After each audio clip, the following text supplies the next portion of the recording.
Good afternoon. आवाज येतोय का? माईकची गरज आहे? गुड. पोस्ट लंच सेशन नेहमीच अवघड असतो. आम्ही नॉर्मली काय करतो, पोस्ट लंच सेशनच मागून घेतो. मला स्वतःला पोस्ट लंच सेशनमध्ये पोस्ट लंच सेशन कंडक्ट करायला किंवा ट्रेनिंग करायला जास्त आवडतं, कारण एक चॅलेंज असतं.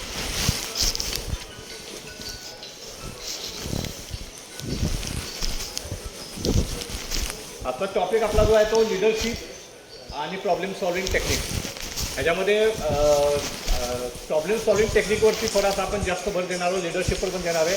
पण प्रॉब्लेम सॉल्विंग टेक्निकवरती जास्त भर देणार आहे, कारण आपण सकाळच्या सेशनमध्ये जे बघितलं पॅनल डिस्कशनमध्ये, तर त्यामध्ये मेन गोष्टी आहेत की आपल्याला प्रॉब्लेम सॉल्विंग हे टेक्निक आपल्या इंजिनिअरिंग जेव्हा आपण पासआउट होऊन पुढे जातोय त्यावेळेस ते आत्मसात होणं खूप गरजेचं आहे. त्यासाठी आपण थोडासा जास्त फोकस त्या प्रॉब्लेम सॉल्विंगवरती पण देणार आहे. लिडरशिप आणि problem solving technique.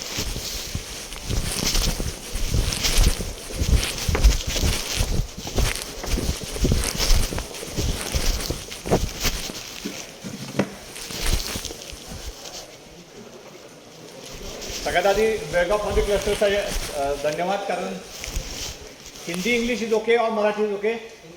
Hindi English okay. So I am thankful to Belgaum Foundry Cluster for inviting me for this event and for giving me this opportunity. So thank you very much for that.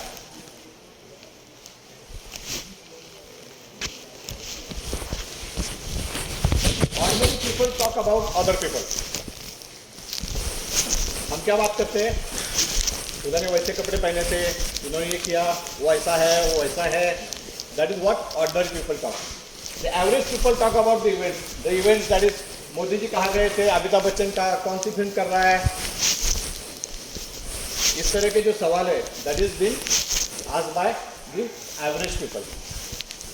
The leaders talk about ideas, and this is a very important thing that we have to understand, that if we want to become a good leader, if we want to continue and sustain in the industry, we must be a good leader, and for that the first and most important skill set that we have to have is to adopt ideas, to understand how we can able to get new ideas. And this is what since morning we are talking about the ready engineer. You have been given some assignments, you are going to some industries, you are working there, you are thinking of new ideas. On the based on those new ideas, you are going for the new projects. So all these things are the most important factor that leader has to carry out. So it is very important that leaders talk about ideas. Next.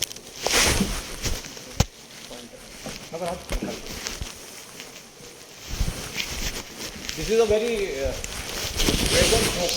The best return for 1 year is to grow strong. अगर 1 साल में हमें कुछ पाना है तो क्या करना चाहिए? खेती करनी चाहिए. अगर हमें 10 साल में कुछ पाना है तो क्या लगाना चाहिए? आम के पेड़ या फिर कुछ तरह के पेड़ लगाने चाहिए. लेकिन अगर हमें 100 साल जिंदा रहना है, 100 साल हमें उन्नति करनी है, तो हमें क्या चाहिए? We have to grow leaders, we have to grow good organization, we have to grow good culture in our organization. So that is why the importance and the need of leader is there. Leader की जरूरत क्यों है? Because the leader is only thing which will take your organization for a lifetime or more, we can say 100 years or 50 years. जिस organisation में अच्छे leader है वो organisation ज़्यादा देर चलती है. जिस ऑर्गेनाइजेशन में अच्छे लीडर नहीं है वो ऑर्गेनाइजेशन ज़्यादा देर नहीं चलती. वहाँ पर प्रॉब्लम्स जल्दी आ जाते हैं, because there is a shortage और there is a lack of leadership.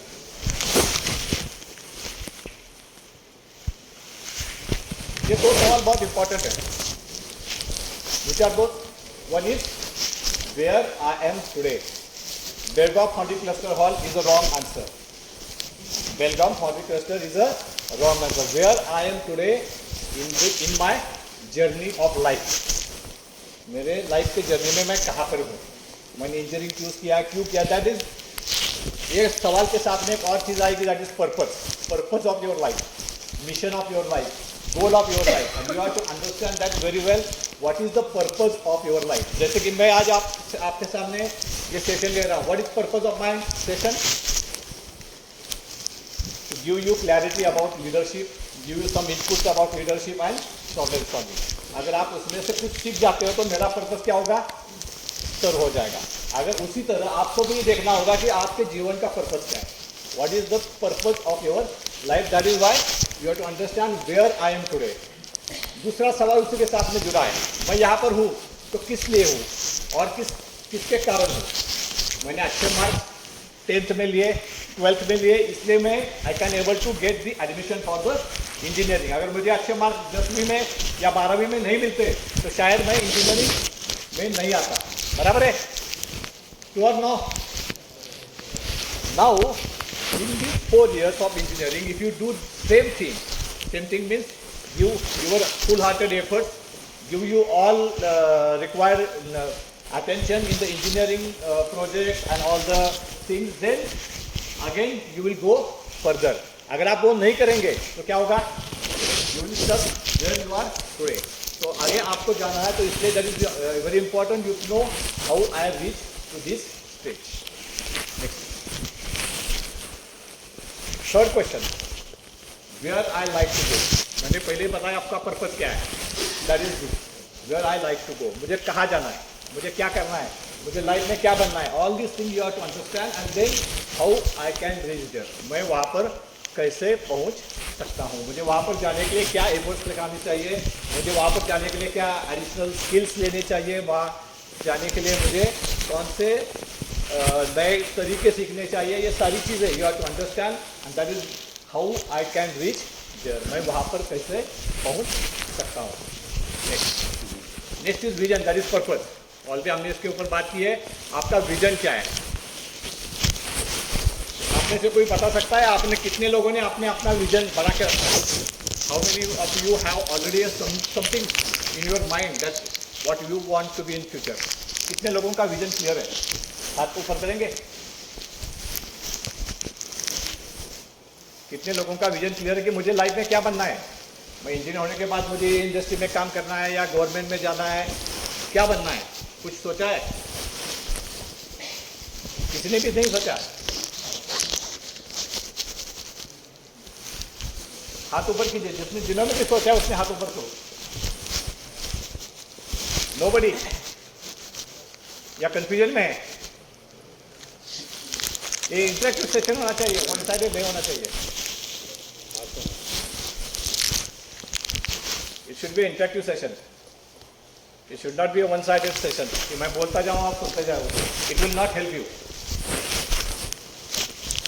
एक बात सुबह के पैनल डिस्कशन में मैं बताना भूल गया, the important thing that institute also need to focus on is improving the skills of stage daring in the student. That is very very badly missing unfortunately। क्योंकि अभी मैंने आपको हाथ ऊपर बताने को बोला है, मुझे मालूम है इसमें से कम 20-25% बच्चों के दिमाग में कुछ तो है, but they are shying to move their hand up. तो वो नहीं होना चाहिए, दैट इज नॉट, क्योंकि ये this will not help you in the future.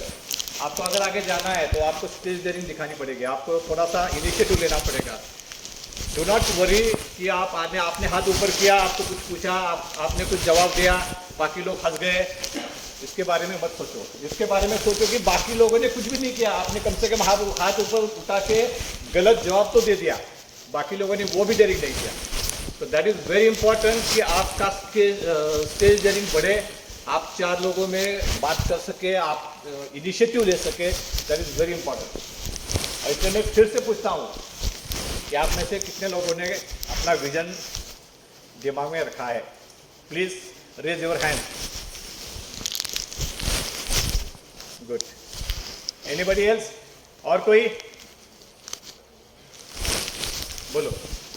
Yes, please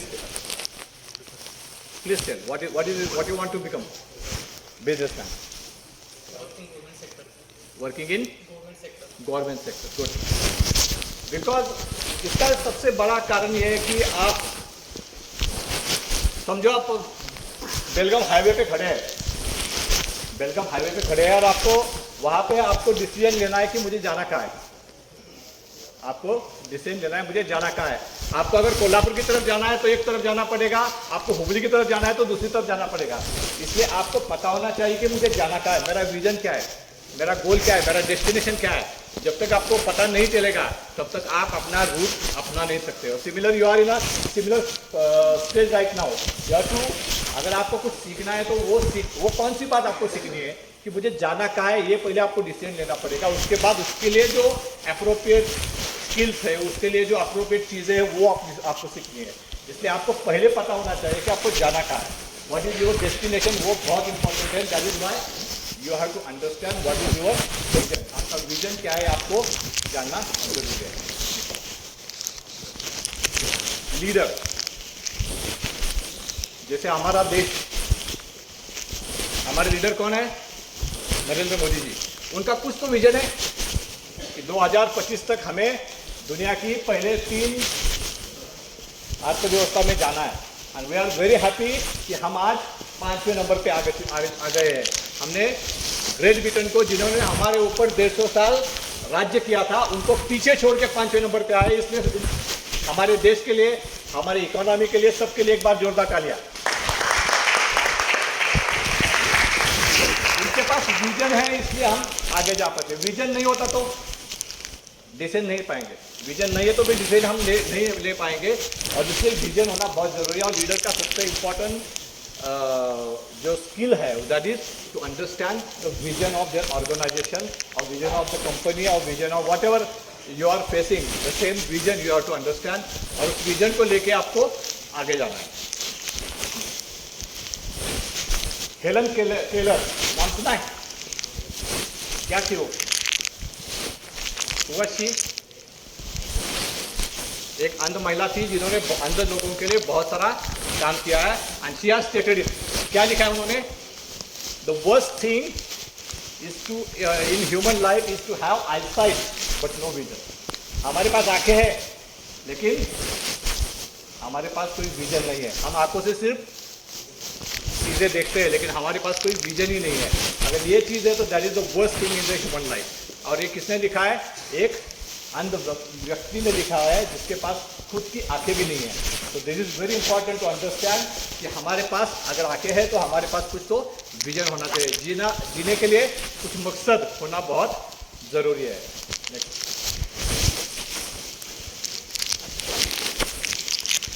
जैसे मैंने पैनल डिस्कशन में कहा था, SWOT analysis, SWOT, S for strength, W for weakness, O for opportunities and 3 for threat. हर आदमी ने अपना खुद का SWOT एनालिसिस बनाना बहुत जरूरी है। दैट इज इम्पॉर्टेंट टू ये विजन बनाने से पहले आपने अपना खुद का SWOT एनालिसिस बनाना चाहिए। SWOT एनालिसिस का मतलब क्या है, मेरी स्ट्रेंथ क्या है। मैं पब्लिक स्पीकिंग में अच्छा हूँ, मैं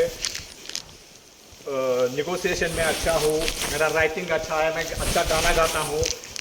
अगर समझो लता मंगेशकर को क्रिकेट खेलने भेज दिया होता तो क्या होता, या सचिन तेंदुलकर को गाने के लिए भेज दिया होता तो क्या होता, हमारे पास एक अच्छा क्रिकेटर और एक अच्छी गायिका होती नहीं होती। Because they understand, their parents have understand their strength. उनकी स्ट्रेंथ कहाँ पर है, वहाँ पर अगर हम काम करेंगे तो कामयाबी होने के सबसे ज़्यादा चांसेस है। इसलिए I want to understand what are your strength. उसके साथ ही में आपको जानना है कि आपके वीकनेस क्या है, what are my weakness, in which area I am weak. और वीकनेस को हमें क्या करना है, तब्दील करना है इनटू आवर स्ट्रेंथ। एग्जाम्पल अगर मैं दूँ इसमें तो एक 10 साल पहले इंडियन क्रिकेट टीम, भारतीय क्रिकेट टीम ऑस्ट्रेलिया में जाके हारती थी, इंग्लैंड में जाके हारती थी, न्यूजीलैंड में जाके हारती थी। हमारे पास सिर्फ कपिल देव नाम का एक ही बॉलर था, फास्ट बॉलर। हमारे पास और कोई फास्ट बॉलर नाम लेने के लिए भी नहीं था। लेकिन पिछले 5 साल में हमने इंग्लैंड में इंग्लैंड को जाके हराया, हमने न्यूजीलैंड को न्यूजीलैंड में जाके हराया, हमने ऑस्ट्रेलिया को ऑस्ट्रेलिया के धरती पे हराया। क्यों? क्योंकि हमारे पास बैटरी ऑफ फास्ट बॉलर्स बन गए। Our weaknesses we are converted into our strength, and that is why we can able to go there and beat them on their own land. So that is very important. अपनी weakness क्या है वो पहले जान लो, उसके ऊपर काम करो और उसको स्ट्रेंथ में तब्दील करो। एक कहानी सुनोगे, एक जापानीज, एक सच कहानी है। एक जापानीज लड़का था और आप सब लोग जानते हैं जापान में कराटे का काफ़ी शौक होता है, karate is very popular in Japan. तो वो लड़के का एक हाथ नहीं था, from day one we don't have one hand, और उसका एक हाथ नहीं था, लेकिन ये वेरी उसके मन में था कि मैं कराटे चैंपियन बनूँ।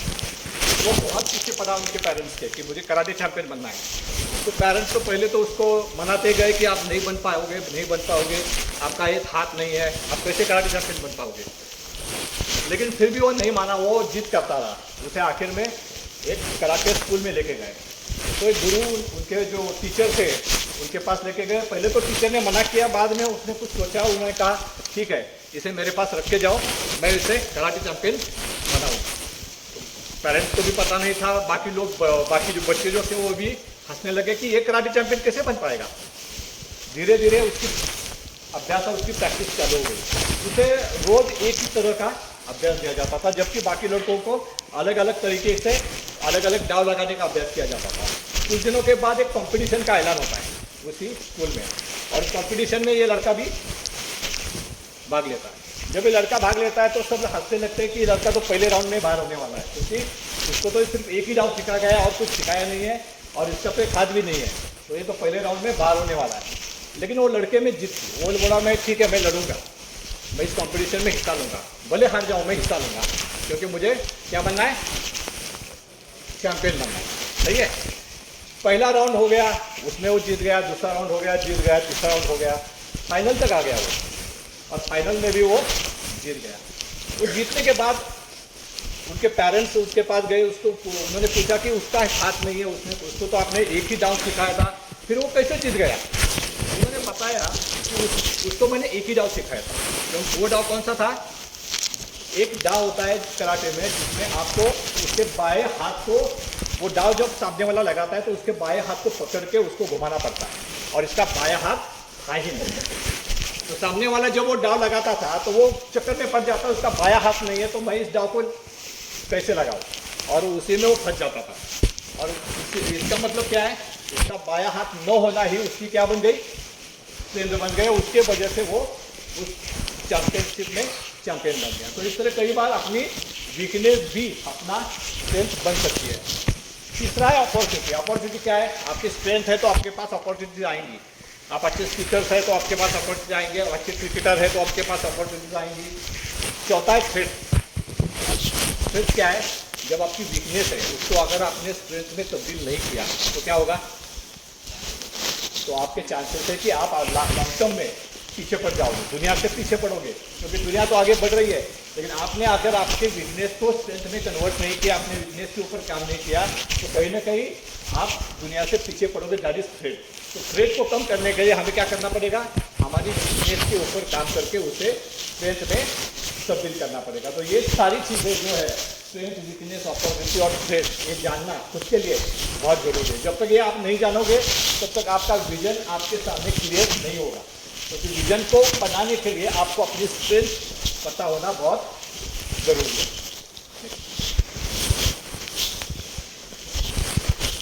सही है इक्वेशन क्या गलत है? Mathematically small is equal to B पता है क्या कभी? Mathematically this equation is not correct, लेकिन this equation becomes correct because next, because you have to start with small steps.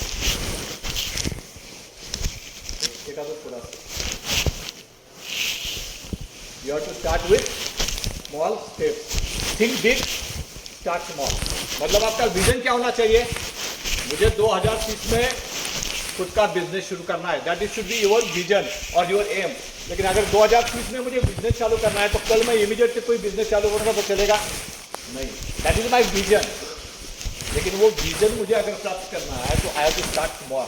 मुझे पहले जॉब करना चाहिए, मुझे उसके बारे में जानकारी लेनी चाहिए, उसके टेक्निकल के बारे में पता होना चाहिए, उसके कमर्शियल के बारे में पता होना चाहिए, उसकी मार्केटिंग स्किल्स को सीखना चाहिए, वो जो प्रोडक्ट है वहाँ उसको कहाँ पर ज़्यादा कीमत मिलती है, जहाँ उसकी खपत कहाँ पर ज़्यादा होती है वो जानना चाहिए। ये सारी चीज़ें सीखते सीखते सीखते आप अपने विजन तक पहुँच जाएंगे। एग्जाम्पल अगर एक और देखेंगे, रात में हम जा रहे हैं गाड़ी लेके और यहाँ से हमें कोल्हापुर जाना है, आपको रात के अंधेरे में पूरा कोल्हापुर तक रास्ता दिखाई देता है क्लियर? दिखाई देता है? नहीं, आपको कितना दिखता है? 5 फुट। फिर आप क्या करते हैं? वो 5 फुट आगे जाते हैं, फिर अगले 5 फुट का दिखता है, फिर अगले 5 फुट जाते हैं, फिर अगले 5 फुट का दिखता है। लेकिन उस समय पर आपका विजन क्लियर है कि मेरा डेस्टिनेशन क्या है?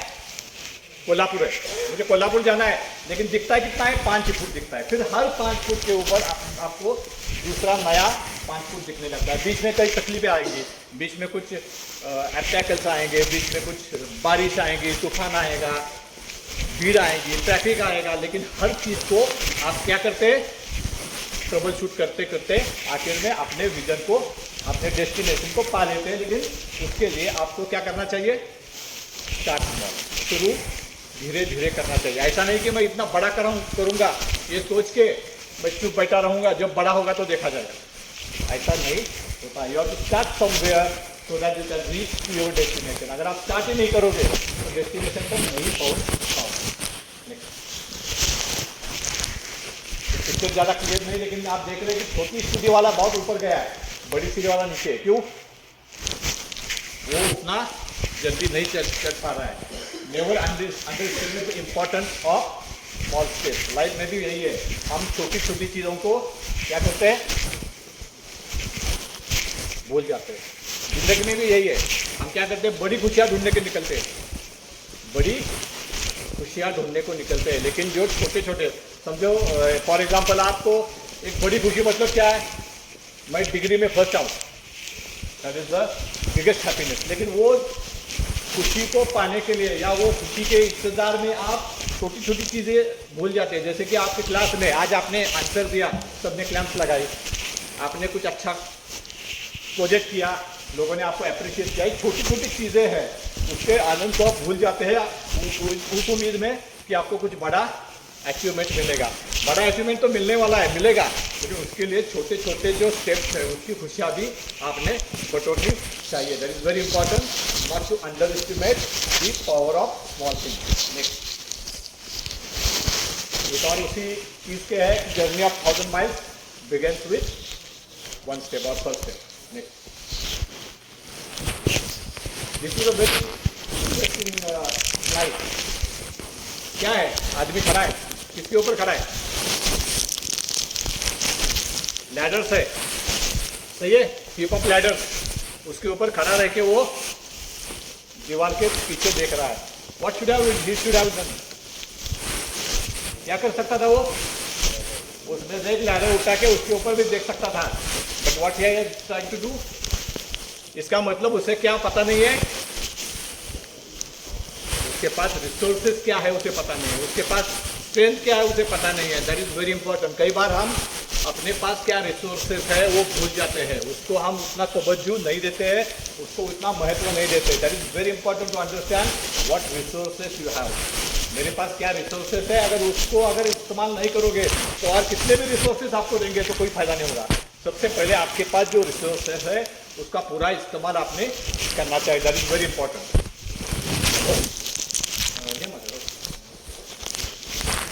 कई बार ऐसा भी होता है कि आपके पास जो रिसोर्सेस है उसको आप अंडर एस्टिमेट करते हैं, जैसे यहाँ पर हुआ है। एक उसके ऊपर एक कहानी में सुनाना चाहूँगा एक लेखक का, और उस लेखक ने अपने एक पुस्तक में लिखा था कि मेरी पुस्तक किसी और ने पब्लिश की। क्या? मेरी पुस्तक किसी और ने पब्लिश की। एक्चुअली लेखक के दिमाग में एक आइडिया था, एक कंसेप्ट था, उसके ऊपर वो बुक लिखना चाहता था, उसका बुक का टाइटल भी फाइनल था, वो सारी चीज़ें उसके दिमाग में थी, और उसने सोचा कि मैं अब जाके बुक लिखने वाला हूँ। इसलिए वो अपने रूम में गया, रूम में जाके बुक लिखने के लिए उसने कुर्सी को देखा तो कुर्सी टूटी हुई। उसने सोचा बड़ा वाला लेखक है, इतना अच्छा बुक लिखने वाला हूँ, इस टूटे हुए कुर्सी के ऊपर लिखूंगा? नहीं, मैं नई कुर्सी लाऊंगा। तो बाजार में जाता है, नई कुर्सी लाता है। फिर उसको लगता है कि ये मेज़ भी इतना अच्छा नहीं है, मेज़ भी अच्छा लाता हूँ, एक मेज़ लाता है।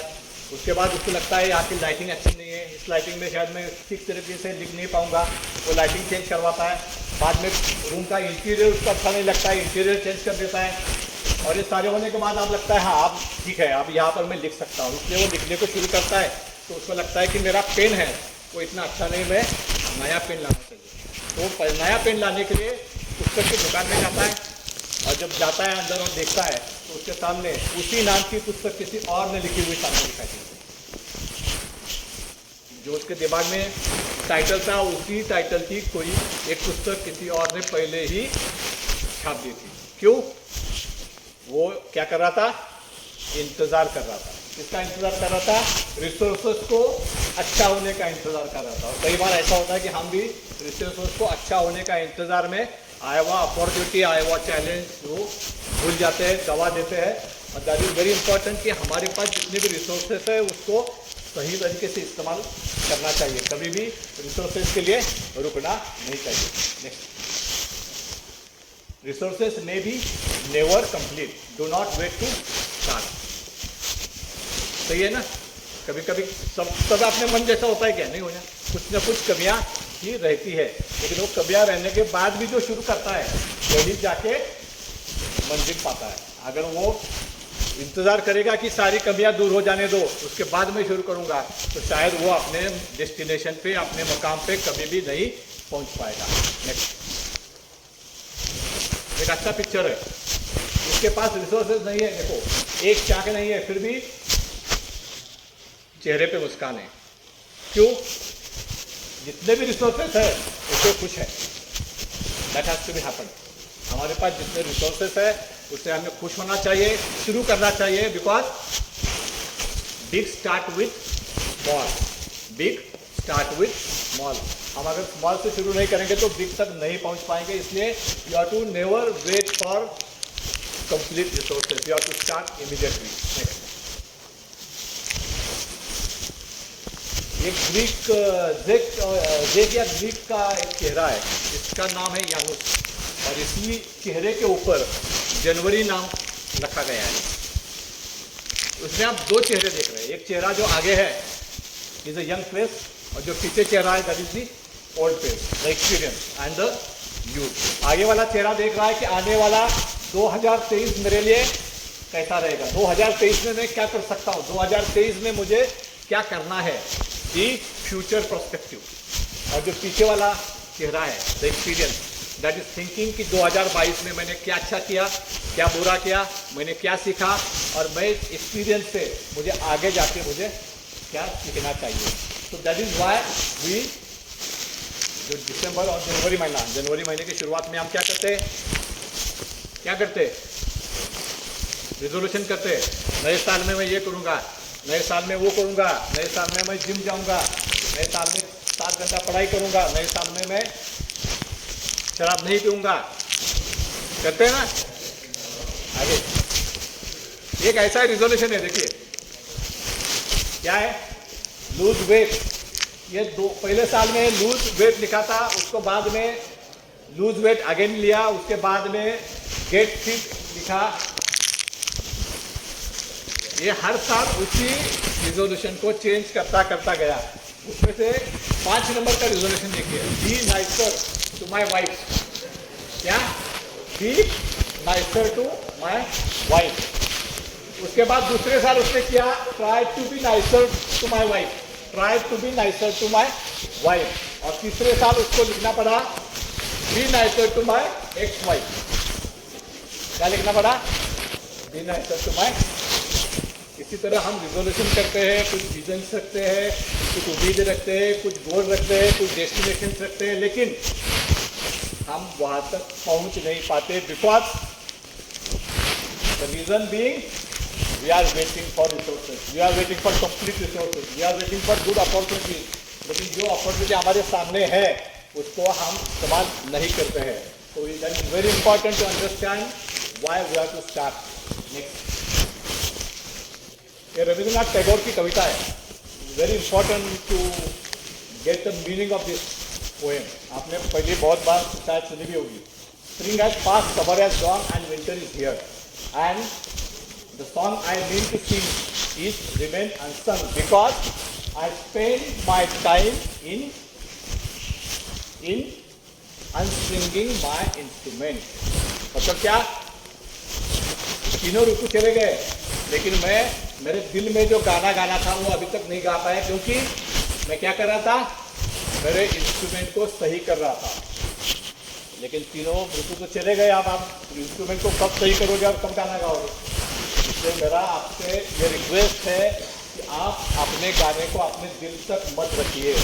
आपको अपने जो टाइम है आपका, उसको इंस्ट्रूमेंट को अनस्ट्रिंग या उसको एडजस्ट करने में इतना मत गवाइए कि आपका गाना आपके दिल में रह जाए। आपका विजन, आपका गोल, आपका मिशन, आपका डेस्टिनेशन आपके दिल में रह जाए। इस तरह आप वेट मत कीजिए। Start today. और अगर आपको स्टार्ट करना है तो what is required? Execution. Leaders are good in execution. Leader के पास विजन होकर नहीं चलता है। मोदी जी सिर्फ ये बता के नहीं बैठे कि मुझे 2025 में देश, दुनिया, भारत को देश का 3 नंबर की अर्थव्यवस्था बनानी है। They have started their work, they have started executing the thing. That is why we are surplus Britain. हमने ब्रिटेन को, अभी भी देखो दुनिया में इस वक्त पूरी मंदी चल रही है। अगर आप इंडस्ट्री को ठीक से जानते होंगे या आप पेपर पढ़ रहे होंगे तो दुनिया की लगभग सारी इंटरनेशनल मल्टीनेशनल कंपनियों ने अपने अपने एम्प्लॉयज़ को निकाल दिया है। वहाँ पर मंदी की लात चल रही है, लेकिन भारत में अभी भी मंदी नहीं है। भारत में इस वक्त बहुत बढ़िया तरीके से इंडस्ट्री ग्रो कर रही है। That is why because we are good in execution.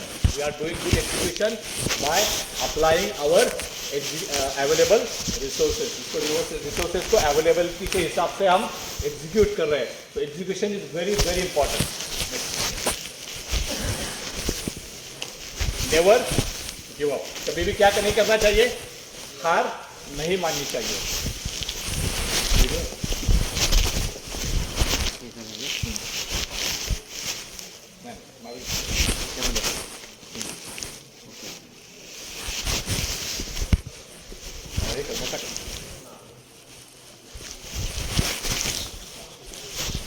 एक बदमाशी है और वो जो किला है, वो किले को निकाल के हमने लिए रास्ता बना दिया।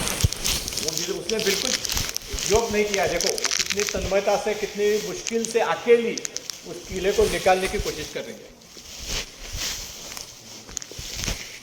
उसने नहीं सोचा कि मेरे साथ और लोग नहीं है, मैं अकेली हूँ, मैं कर पाऊंगी या नहीं कर पाऊंगी।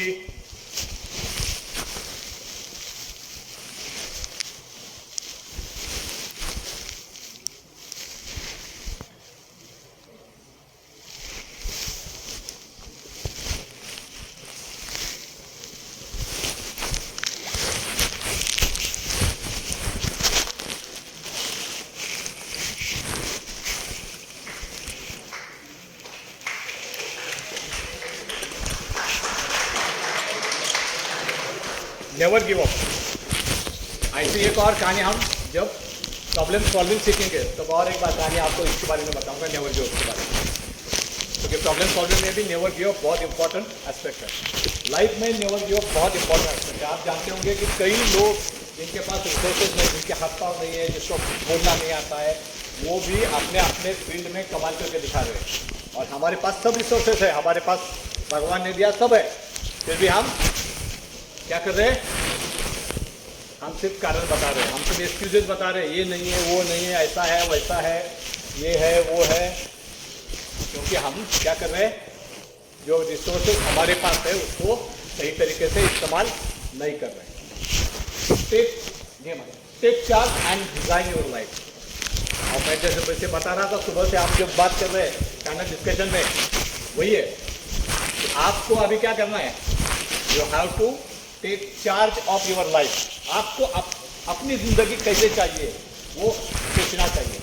That is why I told you have to design your what is, you have to understand the purpose of your life, the vision of your life, and you have to take charge in that direction and design your life accordingly.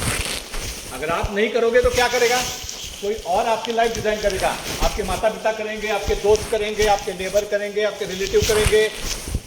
अगर आप खुद हिम्मत नहीं जुटाएंगे कि आपका vision क्या है, आपका डेस्टिनेशन क्या है, आपका पर्पस क्या है लाइफ का, अगर ये आप डिसाइड नहीं करोगे तो कोई और करेगा और आपका लाइफ आप खुद डिज़ाइन नहीं कर पाओगे। आपको जो लाइफ दी जाएगी उनकी तरफ से उसमें आपको देना पड़ेगा। It is very important to take charge and design your own life. Next, एक कंपनी के कॉर्पोरेट से पूछा गया था कि what is your strategic plan, what is your strategic plan. उन्होंने बताया था it is called doing things, मतलब चीज़ों को करना, यही हमारा स्ट्रेटेजिक प्लान है। Execution is our strategic plan, क्योंकि एग्जीक्यूशन अगर आप नहीं करोगे तो आपकी सारी आइडियाज दरी की दरी रह जाएगी। आपके पास आइडियाज़ है, आपके पास कुछ विजन है, आपके पास कुछ अच्छी चीज़ें जो दुनिया को आप दे सकते हैं ऐसी है, लेकिन आप अगर उसको एग्जीक्यूट नहीं करोगे, दुनिया के सामने नहीं लाओगे तो क्या होगा, दुनिया को पता नहीं चलेगा कि आपके पास क्या है। You have to execute, that is very important, that is doing things. जो सफर इख्तियार करते हैं, इख्तियार मतलब शुरू करते हैं, जो सफर इख्तियार करते हैं वही मंजिलें पार करते हैं। मंजिलें कौन पार करता है, जिसने शुरुआत की है। अगर शुरुआत नहीं करोगे तो मंजिल पार कर पाओगे आप, कभी नहीं कर पाओगे। इसलिए अगर आपको मंजिल पानी है तो आपको क्या करना चाहिए, सफ़र को इख्तियार करना चाहिए, शुरू करना चाहिए। जो सफ़र इख्तियार करते हैं वही मंजिलें पार करते हैं। एक बार कदम आगे बढ़ाने का हौसला तो रखिए, ऐसे मुसाफिरों का तो रास्ते भी इंतज़ार करते हैं। अगर आप एक बार कदम आगे बढ़ाए नहीं बढ़ाएंगे तो क्या होगा, एग्जीक्यूशन नहीं करोगे तो क्या होगा, आप कभी भी मंजिल को पार नहीं कर पाओगे। और कई बार क्या होता है, शायद वो रास्ता भी आपका इंतज़ार कर रहा होगा कि कोई आएगा और ये प्रोजेक्ट करेगा, कोई आएगा और मुझे अच्छा काम करके देगा, कोई आपका इंतज़ार कर रहा होगा। इसलिए बहुत इंपॉर्टेंट है कि आप सफ़र को इख्तियार करें, सफ़र को शुरू करें, ताकि आप अपनी मंजिल को पा सकते हैं। Next, action is important, one has to take action, can do correction. हम करेक्शन की बात हमेशा करते हैं, क्या करते हैं, करेक्शन। आगे करेक्शन करना है, अपनी लाइफ में करेक्शन करना है, अपने एक्शन में करेक्शन करना है, चीज़ों में करेक्शन करना है, लेकिन correction start with action. Correction का मतलब क्या है, जो एक्शन ऑलरेडी की जा चुकी है, जो एक्शन ऑलरेडी हो चुकी है, उसको हम क्या करते हैं, करेक्ट करते हैं, दैट इज करेक्शन। तो correction is nothing but taking your action again with a proper way, अच्छी अलग तरीके से या सही तरीके से आपके एक्शन को वापस करना, यानी करेक्शन। नेक्स्ट, सुबह पैनल डिस्कशन में एक और बात हुई थी, रिस्क। आपको लाइफ में क्या लेना चाहिए, थोड़ा तो रिस्क लेना चाहिए। अगर आप रिस्क लेने के लिए तैयार नहीं हैं तो शायद आप जिंदगी नहीं जी सकते हैं। मैं यहाँ पर चल रहा हूँ, मेरे पास अभी रिस्क है कि नहीं है, मैं चल रहा हूँ, रिस्क है कि नहीं है, रिस्क, मैं गिर सकता हूँ अभी भी, तो गिर सकता हूँ इस खतरे के लिए या फिर इस रिस्क के लिए मैं बैठा हूँ, चलेगा नहीं चलेगा। You have to take risk in your life and the risk can give you, risk से क्या होगा, ज़्यादा से ज़्यादा क्या होगा, फेलियर होगा, गलतियाँ होगी। And this picture shows you what you learn from theory is only this much, what you learn from practice is this much, and what you learn from the mistake is that much. जितना आदमी गलती से सीखता है, जितना आदमी अपने risk लेने के बाद जो गलतियां करता है उससे सीखता है, उतना आदमी और किसी चीज़ से नहीं सीखता है। इसलिए रिस्क लेना बहुत इंपॉर्टेंट है। आप गलतियां करोगे, ठीक है, कई बार अपनी गलती से सीखना है, कई बार दूसरों की गलतियों से सीखना है, हर बार अपनी गलती से नहीं सीखना है। कई बार सामने वाला गलती करता है, वो फेलियर होता है, तो हम उसको देखते रहते हैं, तो हमें उससे भी सीखना चाहिए कि उसने गलती की इसलिए उसने मुश्किल आ गई, तो वो गलती हम ना दोहराएं। दैट इज़ वेरी इंपॉर्टेंट कि हम गलतियों से सीखें, गलतियों को अवॉइड नहीं करना चाहिए या फिर रिस्क लेने को अवॉइड नहीं करना चाहिए। You have to take risk. Continue, stop and start. Life में आपको क्या चीज़ें हैं जो कंटिन्यू करनी चाहिए, जिसके वजह से आपका लाइफ अच्छा हो जाए, आप अपने विजन तक पहुंच जाए। कौन सी चीज़ें हैं जो आपको स्टॉप करनी चाहिए, नहीं करनी चाहिए, जो आपको गलत दिशा में लेके जा रही है, जिससे आपका विजन कंप्लीट नहीं होगा, जिससे आपका डिस्ट्रैक्शन बढ़ेगी। ऐसी कौन सी चीज़ें हैं और कौन सी चीज़ें हैं you have to start to meet your vision. तो ये तीन चीज़ें आपको हमेशा, ये क्वेश्चन आपको पूछने चाहिए खुद से कि मुझे क्या कंटिन्यू करना चाहिए, क्या रोकना चाहिए और क्या नया शुरू करना चाहिए। All this questions will come with the spot analysis. आप जब स्पॉट एनालिसिस करोगे तो अपने आप इसके सवाल आपको मिल जाएंगे कि मुझे क्या नया सीखना चाहिए, what are to start again, what to stop. Stop मतलब कई बार क्या होता है, आप मैकेनिकल इंडस्ट्री से हट आपको देखना होगा, आपने देखा होगा कि मशीनिंग होता है फाउंड्री में या फोर्जिंग में, देखा है आपने, मशीनिंग होता है। मतलब जो मटेरियल है कास्टिंग के ऊपर या फर्निंग के ऊपर उसको निकाला जाता है, उसको रिमूव किया जाता है। तो समटाइम ये जो रिमूविंग है, that removing is also very important. हम सिर्फ एडिशन की बात करते हैं, हम तो बोलते हैं कि ये स्किल मुझे ऐड करना चाहिए, वो स्किल ऐड करना चाहिए, ये क्वालिटी मुझ में आनी चाहिए, एडिशन। लेकिन कई बार एडिशन से ज़्यादा इंपॉर्टेंट डिलीशन या रिमूवल भी होता है। जो खराब आदतें या गंदी आदतें हैं जो हमें गलत तरीके से इस तरफ लेके जा रही है, जो हमारे विजन को, हमारे गोल को रोक रही है, ऐसी चीज़ों को रोकना भी एक बहुत बड़ी स्ट्रैटेजी है, बहुत अच्छी स्ट्रैटेजी है। इसलिए कभी कभी एडिशन के साथ साथ रिमूवल या डिलीशन के बारे में भी जरूर सोचिएगा कि मेरे में ऐसी कौन सी क्वालिटीज़ है जो अच्छी नहीं है, मुझे निकालनी चाहिए खुद से। फॉर एग्जाम्पल क्या, मैंने क्वेश्चन पूछा विजन के बारे में, सिर्फ 2 लोगों ने हाथ ऊपर किया, बाकी लोगों ने नहीं किया। ये क्वालिटी है क्या, चुप बैठना, इनिशिएटिव ना लेना, ये भी क्या है, एक तरह की क्वालिटी। उसको क्या करना चाहिए, ऐड करना चाहिए या रिमूव करना चाहिए, ऐड या रिमूव, क्या करना चाहिए, रिमूव करना चाहिए, बराबर है। तो इसके बारे में भी सोचना बहुत जरूरी है। उसी तरह मुझे स्टार्ट क्या करना चाहिए और कंटिन्यू क्या करना चाहिए, ये भी सोचना बहुत जरूरी है। नेक्स्ट, ये बहुत इंपॉर्टेंट स्लाइड है। लीडर्स ऐसे नहीं होते, लीडर्स। एग्जाम्पल मैं दूं आपको तो 1983 का world cup, Kapil Dev was the captain, और उस वक्त वो टीम वहाँ पर गई थी, ये सोच के गई थी कि शायद 4 लीग मैचेस खेल के 5वें दिन वापस आने वाली है। उसकी टिकट बुकिंग करके रखी थी, उसकी टिकट क्या करके रखी थी, बुकिंग करके रखी थी। होटल का डेट है वो भी उन्होंने फाइनल करके दिखे थी, ये तारीख से एक टीम वापस भारत जाने वाली है, इसके बाद इसका बुकिंग नहीं होगा करके। तो वो क्या थी, बिल्कुल ऑर्डिनरी टीम थी, उसमें कोई ऐसे नाम नहीं थे जो उस वक्त बहुत बड़े बड़े नाम थे या वनडे क्रिकेट में बहुत बड़े सितारे थे, ऐसे कोई भी वहाँ पर उस वक्त नहीं था। उन ऑर्डिनरी लोगों से मैच जितवा के वर्ल्ड कप जिताना, दैट टेक्स द लीडरशिप। उसके लिए एक अच्छे लीडर की जरूरत होती है। फॉर एग्जाम्पल महेंद्र सिंह धोनी 2007 और 9 फर्स्ट वर्ल्ड कप, किसी ने नहीं सोचा था कि भारत, क्योंकि धोनी का भी पहला वर्ल्ड कप था, धोनी का पहला इंटरनेशनल टूर था, कोई नहीं सोचा था कि धोनी जाके वर्ल्ड कप लेके आएगा। लेकिन the leader take extraordinary effort from the ordinary people. For example Shivaji महाराज,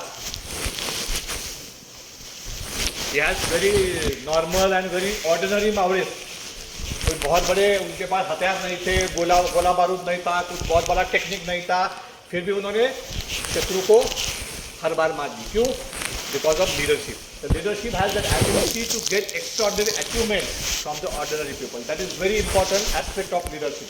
तो आपको आपके टीम वर्क के साथ में, आपको आपके टीम के साथ में इतना घुल मिल जाना चाहिए, उनको इतना अच्छी तरह से आपको उनके स्किल को इन्हांस करना चाहिए, उनको इतना अच्छी तरीके से आपके प्लान को एग्जीक्यूट करना चाहिए कि आप ऑर्डिनरी लोगों से एक्स्ट्रा ऑर्डिनरी एफर्ट ले सकें।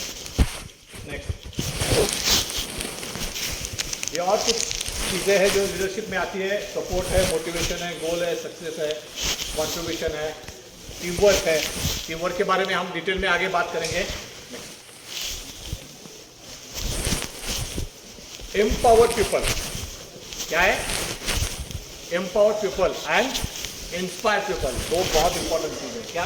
एम्पावर है, इंस्पायर। इंस्पायरिंग करना बहुत इंपॉर्टेंट है। अगर आप लीडर है और आप अपनी टीम से अच्छा काम करना चाहते हैं तो आपको क्या करना चाहिए? टीम को इंस्पायर करना चाहिए, उनके अंदर एक जज्बा लाना बहुत ज़रूरी है, तभी जाके वो टीम क्या कर पाएगी? जीत पाएगी। For example Chak De India, देखा है आपने? Chak De India movie, inspiring people, इसका एक बहुत बड़ा अच्छा एग्जाम्पल है Chak De India. How they get inspired by small thing happen in the hotel, और उसके बाद जो बनी वो हिस्ट्री थी, वर्ल्ड कप जीत गए because of inspiring the people. Next is lead change and share leader. इसके बारे में, चेंज के बारे में हम बाद में डिटेल में बात करेंगे। नेक्स्ट, लीडरशिप का एक बहुत इंपॉर्टेंट एस्पेक्ट है, that is culture. What is culture? सुबह किसी ने सवाल पूछा था कि मैं कॉलेज में कुछ और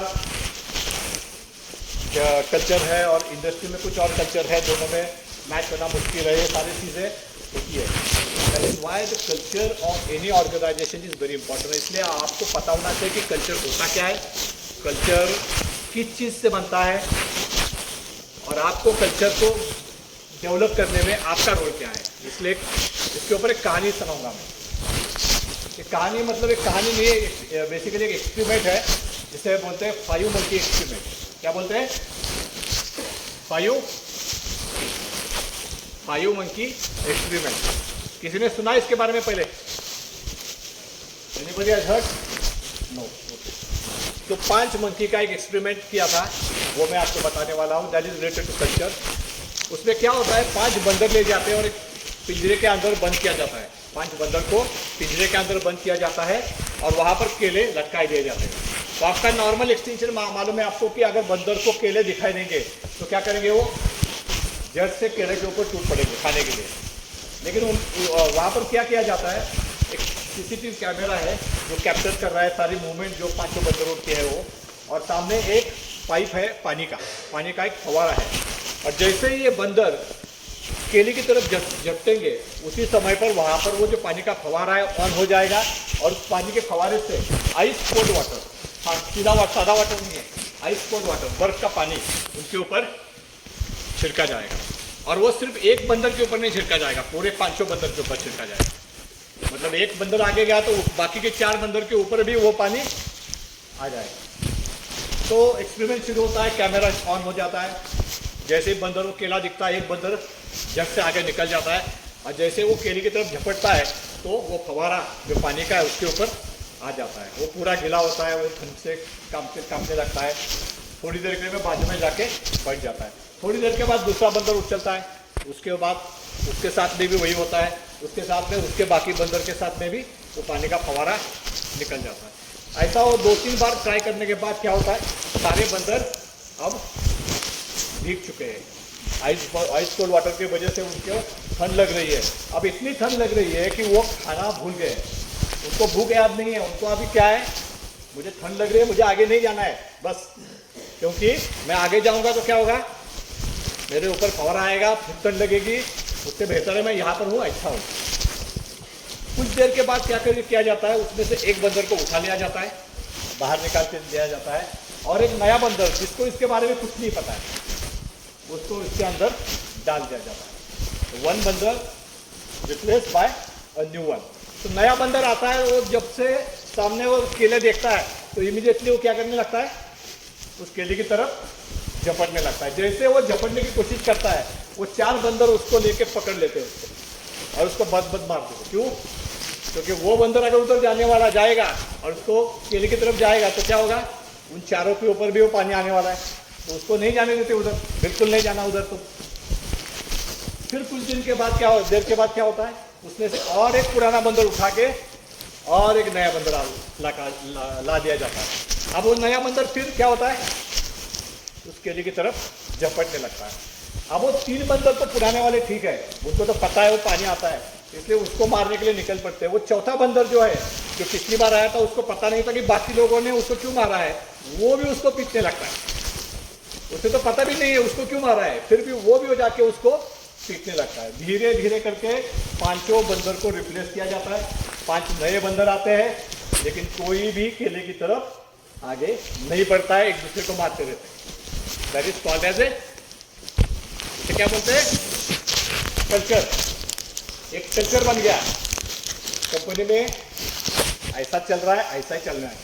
कोई नया बंदर मतलब क्या है, नया एम्प्लॉय है या नया स्टूडेंट है। कोई भी नया लड़का आता है तो क्या होता है, नया एम्प्लॉय आता है तो बाकी के लोग क्या बोलते हैं, देखो भैया इस तरह चलता है कंपनी में, काम करना है तो इस तरह से करना पड़ेगा, अगर ऐसा करोगे तो फिर हम हैं और तुम हैं। तो ये एक कल्चर होता है। तो ये कल्चर को तोड़ना बहुत मुश्किल होता है, लेकिन उसको तोड़ने के बाद ही अच्छा काम आप कर सकते हैं। कल्चर का और एक एग्जांपल है, एक और स्टोरी है। एक अमेरिकन प्राइम मिनिस्टर नासा में जाते हैं और वो नासा का विजिट करने के बाद उनके गाड़ी की पार्किंग की तरफ जा रहे हैं, तभी वो देखते हैं कि एक सामने एक सफाई कामगार साफ कर रहा है, गार्डन को साफ कर रहा है। तो वो उसके पास जाते हैं, उसको पूछते हैं, भैया क्या कर रहे हो आप?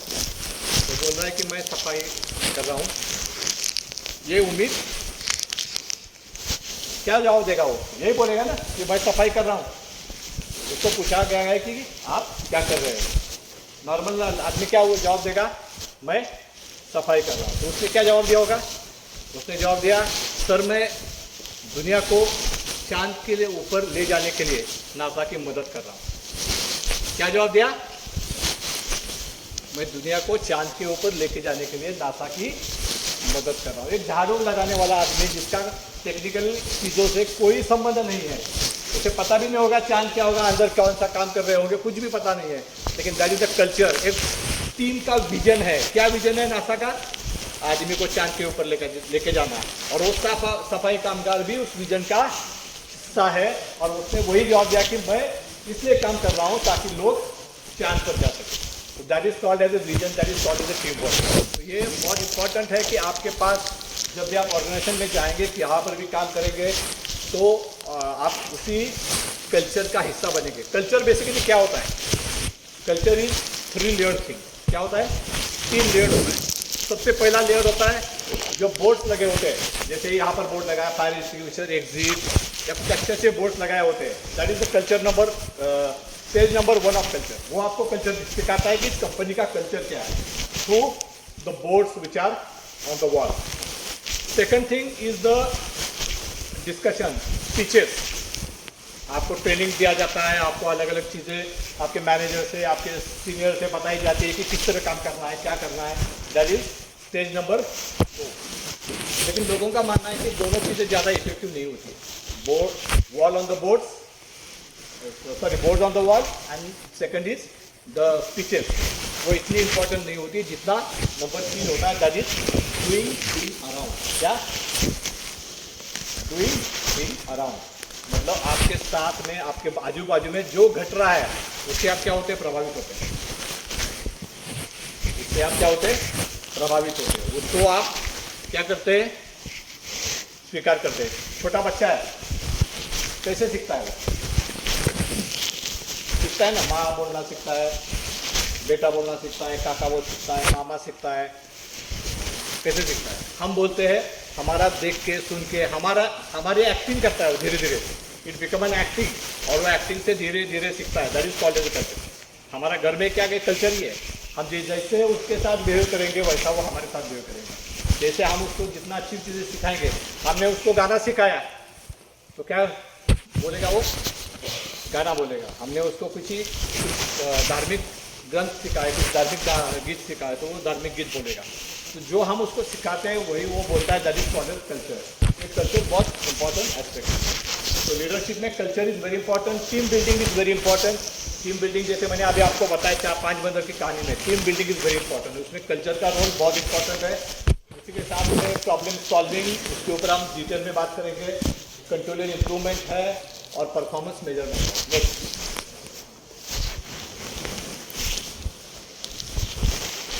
Leadership versus management. मैनेजर और लीडर दोनों में बहुत फर्क है। मैनेजर और लीडर। मैनेजर क्या करता है? ही मैनेजेस द थिंग्स, वो चीज़ों को मैनेज करता है। And leader lead the things, क्या करता है? लीड करता है चीज़ों को और मैनेज करता है। इसके बारे में हम डिटेल में अगले 2-3 स्लाइड में कुछ चीज़ें आपको बताएंगे, तो उसमें और डिटेल में आपको पता चलेगा what is mean by leading the thing. Next, this is what leading the thing, taking the initiative. लोगों को बताना ही है कि ये करना है, खुद क्या करना है? करके दिखाना है। फॉर एग्जाम्पल महात्मा गांधी, लोगों को बताया नहीं, उन्होंने खुद काम किया। बाबा आमटे, प्रकाश आमटे, इन लोगों ने क्या किया है? ये become an self example for the future, self example for the society. And that is why we still admire them, because जब उन्होंने सिर्फ बताया नहीं, भाषणबाजी नहीं की है, what they said they implemented by themselves. They become an example, live example, and that is why the great leaders do not tell you what to do, they show you how to do. कैसे करना है वो बताते हैं. They are called as a leaders. Next, ownership and accountability. Ownership मतलब क्या है? Own the thing. मेरी गाड़ी, मेरा घर, मेरी बाइक होती है ना. मेरी मतलब क्या होता है उसमें? आप किसी को हाथ लगाने देते? मेरी बाइक है, हाथ नहीं लगाने का, बराबर है. रोड साफ करेंगे, उसको उसकी अच्छी निगरानी करेंगे, उसको चमकाएंगे. लेकिन अगर हम पब्लिक ट्रांसपोर्ट में जाते हैं तो क्या करते हैं? फिर थूकते हैं, फिर उधर उधर गंदा करते हैं, कुछ लिखते हैं. वैसे अपने गाड़ी के ऊपर करेंगे क्या? That is called as ownership. तो ये ओनरशिप बहुत इंपॉर्टेंट है. As a leader you should have ownership of your own vision. आपका जो विजन है उसकी ओनरशिप लेनी चाहिए. उसकी अच्छी और बुरी सारी चीज़ों का आपने क्या करना चाहिए? खुद के ऊपर. उसका एक सबसे बड़े उसकी एक अच्छी कहानी है डॉक्टर अब्दुल कलाम. आपने शायद बहुत बार सुनी भी होगी. जब उन्होंने पहला स्पेस बेस छोड़ना था, यान, दे गॉट अ फेल्यूर. आपको पता होगा स्टोरी में, शॉर्ट में बताता हूँ. दे गॉट अ फेल्यूर, और फेल्यूर के बाद उनके जो प्रोजेक्ट हेड थे mister Dhawan, I hope mister Dhawan, तो उन्होंने खुद वो जिम्मेदारी ली थी. उन्होंने उस मीटिंग के लिए जब जा रहे थे तो उन्होंने अब्दुल कलाम साहब को रोका, उनको बताया कि आप मत जाओ, मैं जाता हूँ, because it has a failure. I am as a leader, I have to take a responsibility of that failure. और उन्होंने खुद जाके प्रेस कॉन्फ्रेंस को एड्रेस किया था. वो रिस्पॉन्सिबिलिटी खुद के ऊपर ली थी, वो ब्लेम खुद के ऊपर लिया था. उन्होंने कहा था कि 2 साल के अंदर हम इसी यान को फिर से उड़ा के दिखाएंगे, क्योंकि हमारी टीम नोट सकता है. They have believe in their team, that is very important. Believing the team is very important. And उसके बाद 2 साल के अंदर ही अंदर उन्होंने वो यान को जब उड़ाया, जब सक्सेसफुली अंदर गया, तो फिर अब्दुल कलाम सर को बोला कि आप जाइए और आप प्रेस कॉन्फ्रेंस कंडक्ट कीजिए. That is the failure is taken by himself and the good thing, the admiration given to his team. तो ये बहुत बड़ी चीज़ है कि लीडर आप अगर है तो अच्छी चीज़ों को आपको टीम के साथ बांटना चाहिए और बुरी चीज़ों को अपने साथ लेके जाना चाहिए. That is very important. That is called as ownership and accountability. Next,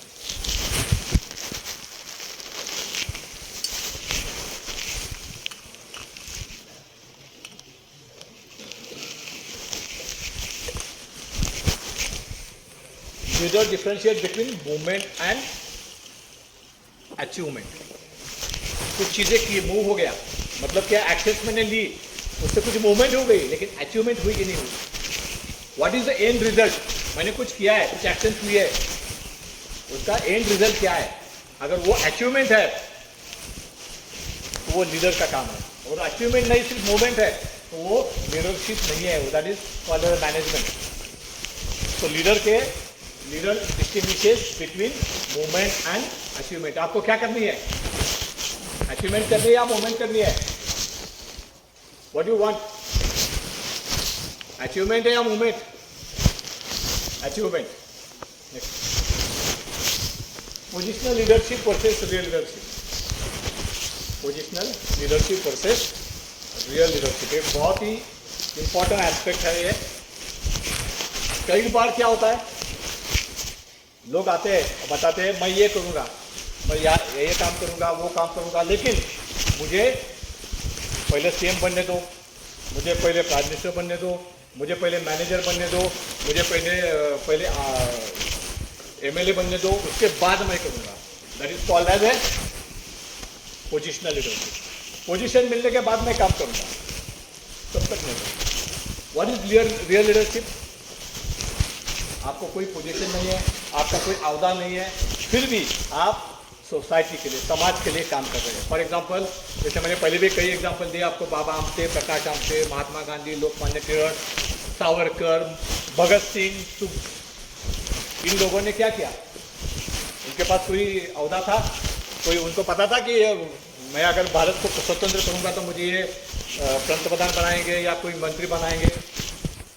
सिर्फ एक मन में आस थी, इस देश को क्या करना है, आज़ाद करना है। अगर उन्होंने उस टाइम पे सोचा होता कि मैं अकेले करने से क्या होने वाला है, वो रहने दो, तो क्या होता, आज भी शायद हम गुलामी नहीं होते। तो ये very important to have positional leadership versus real leadership. For example अगर मैं आपको एग्जाम्पल बता दूँ तो आपके मोहल्ले में कोई राजनीतिक पार्टी है और आप चाहते हैं कि आपको उसका टिकट मिले, आपको उसका टिकट मिले। आसान है मिलना? मिलेगा क्या? नहीं मिलेगा। लेकिन अगर या फिर आप चाहते हैं कि कोई और दूसरी पार्टी दूसरे मोहल्ले में जाके आपका कोई नाम ले वहाँ पे, लेकिन अगर आप कोई स्पोर्ट्स सिखा रहे हैं या कोई इंग्लिश ग्रामर सिखा रहे हैं और आपने चाहा कि मैं आपके अपोजिशन के आदमी के घर के सामने जाके पढ़ाऊँ, तो क्या वो मना करेगा आपको? करेगा? क्यों नहीं करेगा? क्योंकि आप कुछ अच्छा करने जा रहे हैं। That is called as a real leadership. वहाँ पर पोजिशनल लीडरशिप का झमेला नहीं है। वहाँ पर रियल लीडरशिप मतलब आप समाज की सेवा कर रहे हैं। This is very important to understand between positional leadership and real leadership. Real leadership में इंपॉर्टेंट चीज़ क्या है? इनिशिएटिव। आपको क्या लेना पड़ता है? इनिशिएटिव लेना पड़ता है। Leader must be having future fuel. सुबह भी शायद पैनल डिस्कशन में बात हुई थी पुल और पुश की, बराबर है? What is pull and what is push? मैंने भी आपको कुछ देर पहले बताया कि आपने अगर आपका विजन इस वक्त डिसाइड नहीं किया तो क्या होगा? आपके फैमिली मेंबर्स, आपके रिलेटिव, आपके फ्रेंड्स आपको किसी दिशा में धकेलेंगे और उसको उसी दिशा में आपको जाना पड़ेगा फिर। इसलिए वेरी इंपॉर्टेंट है कि कोई आपको पुल करने से पहले, सॉरी पुश करने से पहले आपको खुद को क्या करे? पुल करे। एक कहानी है इसमें, बताऊं? सुनना है? शायद नहीं सुनना लोगों को। सुनना है कि नहीं सुनना है? एक गांव में एक बहुत अमीर आदमी था और उस अमीर आदमी की एक लड़की थी। उस लड़की का स्वयंवर करना था। क्या करना था? स्वयंवर करना था। उसकी शादी की उम्र हो चुकी थी, वो सोच रहा था कि अभी उसका स्वयंवर करेंगे। इसलिए उसने पूरे गांव में डिंडोरा पिटवा दिया कि मेरी बेटी का स्वयंवर है और जो भी इस स्वयंवर को जीतेगा उसे मेरी बेटी भी मिलेगी और मेरी जितनी भी अभी संपत्ति है उसमें से आधी संपत्ति उसी टाइम पे उसके नाम के ऊपर की दी जाएगी। तो सारा गांव जमा होता है और वो गांव को जमा करता है नदी के किनारे। और ये जो स्वयंवर की जो ये थी टारगेट था, वो ये था कि उस नदी के एक किनारे से आदमी को तैर के दूसरे किनारे जाना पड़ता था। लेकिन इसमें एक थोड़ी सी गलती ये थी कि वो नदी में बहुत सारी क्या थी? मछलियाँ, बड़ी बड़ी मछलियाँ थी, या फिर उसे हम क्या मगर बोलते हैं ना, मगरमच्छ थे। और वो मगरमच्छ के नदी से तैर के वो एक किनारे से दूसरे किनारे को जाना, ये उसका रूल था। तो सारे लोग जमा हुए थे, बहुत इंतज़ार कर रहे थे कि कौन जीतेगा कौन जीतेगा। तो जमा होने के बाद अब आमिर आदमी ने बता दिया कि मेरी शर्त अभी शुरू हो गई, 1 2 3 बोलते ही एक आदमी नदी में कूद गया। और कूदने के बाद इतनी जोर से तैरते जैसे उसके जान पे आ गई हो, वो दूसरे किनारे पे पहुंच गया सही सलामत बिना कुछ खरोच के। और जैसे वो बाहर आया, वो आमिर आदमी बहुत खुश हो गया, उसके पास जाता है, उसे गले लगाता है, उसको बोलता है वेलकम वेलकम, आपने बहुत अच्छा किया, अब मैं अपनी बेटी का हाथ आपके हाथ में देने वाला हूँ। तो आदमी बोलता है रुको रुको रुको रुको, मुझे आपकी बेटी में कोई इंटरेस्ट नहीं है, कोई दिलचस्पी नहीं है, मुझे आपके संपत्ति में भी कोई दिलचस्पी नहीं है। मुझे तो अभी क्या करना है? उस आदमी को ढूंढना है जिसने मुझे इस नदी में धक्का दे दिया है। क्या किया है? इस नदी में धक्का दिया, उस आदमी को मुझे ढूंढना है, मुझे और कुछ नहीं चाहिए। तो कहीं ऐसा ना हो जाए कि आपको कोई धक्का देके उसी दिशा में पहुंचे जहां पर आपको नहीं जाना है। That is very important. That is why you must have, और leader must have a future pull. Push नहीं होना चाहिए, पुल होना चाहिए। आपने खुद क्या करना चाहिए? डिसाइड करना चाहिए कि मुझे आगे जाके क्या करना है। What are my visions and what are my missions. Change pushes us, we push ourselves to change, adopt changes. Changes के ऊपर हम बाद में फिर डिटेल में बात करेंगे आगे। नेक्स्ट, लीडर के पास क्या होना चाहिए? टू डू लिस्ट होना चाहिए, मुझे क्या क्या करना चाहिए, जैसे हमने बताया SWOT एनालिसिस। उसके पास लिस्ट होना चाहिए, मुझे ये सीखना है, वो सीखना है, मुझे कंटिन्यू क्या करना है, मुझे स्टॉप क्या करना है, मुझे स्टार्ट क्या करना है, उसकी लिस्ट होनी चाहिए। एंड व्हाट नेक्स्ट लिस्ट, मतलब मैंने कोई प्रोजेक्ट लिया है तो उसके आगे जाके मुझे क्या करना है। तो all this thing has to be done by leader. Ownership, next, already हमने इसके ऊपर बात की है, ओनरशिप चाहिए, जैसे गाड़ी है, बंगला है। नेक्स्ट, ये अकाउंटेबिलिटी लैडर है, जिसमें आप देख रहे हैं कि ऊपर एक लिमिट तक लोग क्या करते हैं, आगे जाते हैं, उसके ऊपर वो सोचते नहीं है। तो that has to be change.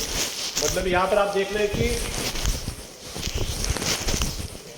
शुरू में है wait and hope, wait and hope, चीज़ों को देखना और इंतजार करना कि कोई और आके चीज़ों को करेगा, सुधारेगा।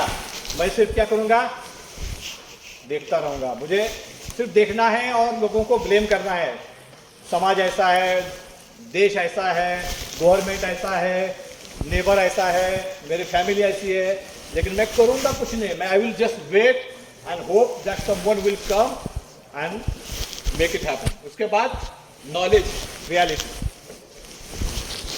क्यों हुआ उसके बारे में मैं जानता हूँ। उसके बाद ओन इट, जो लीडर क्या करता है, यहाँ तक नहीं रुकता है, वो मुझे किस लिए हुआ है वो देख के फिर उसको क्या करता है कि ओन इट। उसके बाद ही find the solution and then make it happen, that is execution. तो लीडर के पास ये सारी चीज़ें होती है, इसलिए वो लीडर क्या करता है, अचीवमेंट कर पाता है। बाकी लोग क्या करते हैं, वेट एंड होप, इंतजार करना और इस उम्मीद में रहना कि दुनिया कभी तो बदलेगी, रास्ते तो कभी तो अच्छे हो जाएंगे, बराबर ना। फेसबुक या इसके ऊपर एक कहानी आपने शायद देखी भी होगी। बेंगलोर में एक आदमी है, is called as the doctor of roads. क्या? Doctor of roads. 80 साल का बूढ़ा है, उसका लड़का विदेश में है और वो उसे देश का प्यार खींच के लाया, वो भारत में आया, वो बेंगलोर का रहने वाला है।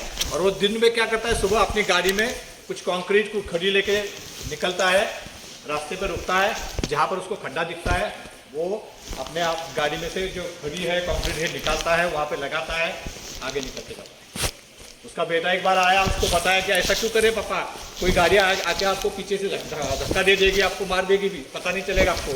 नहीं बोला, मैं इंतज़ार करूँगा तो ये रास्ते कभी अच्छे नहीं होंगे, मैं सिर्फ देखता रहूँगा तो कभी नहीं अच्छा होगा। मुझे लग रहा है कि मुझे इस देश के लिए कुछ करना है, मैं क्या कर सकता हूँ, कम से कम ये रास्ता तो ठीक कर सकता हूँ। तो इसलिए वो व्रत उसने लिया है कि जहाँ पर भी रास्ते में खड्डा दिखता है वो इमीडिएटली उसको दुरुस्त करता है। Is called as a doctor of road. तो इस तरह अगर हम करेंगे तो क्या होगा, हमारे ऊपर वेट एंड होप की उम्मीद नहीं आएगी। Leaders are not doing that, leaders are taking the initiative and they are changing the things. Great things in business are never done by one person. क्या? एक आदमी दुनिया को बदल नहीं सकता है। One person cannot change the whole world. उसके लिए क्या चाहिए? पूरी टीम चाहिए, पूरी उसके साथ में लोगों का सपोर्ट चाहिए। नेक्स्ट, क्या पिक्चर में क्या दिखाई दे रहा है? एक ट्रेन की लाइन बना रहे हैं, दोनों टीमों ने अपना काम बहुत बढ़िया किया है। क्या किया है? बहुत बढ़िया किया है। इसके ऊपर ट्रेन जा पाएगी क्या? ट्रेन जाएगी इसके ऊपर से? क्यों नहीं जाएगी? दोनों ने अपना काम तो सही किया है ना। What was missing? The missing is team work and coordination. Team work नहीं था, उन्होंने इस तरफ किया, इन्होंने इस तरफ किया, दोनों में कोऑर्डिनेशन नहीं था, दोनों में टीम वर्क नहीं था। That is why the result is like that. क्या हम भी ऐसा करना चाहते हैं? हमारा विजन कुछ और है और हम कुछ उत्तर कुछ और रहे हैं। हमारा इंटरेस्ट है क्रिकेट खेलने में और हम गाना गा रहे हैं, चलेगा? चलेगा? ये सब नो।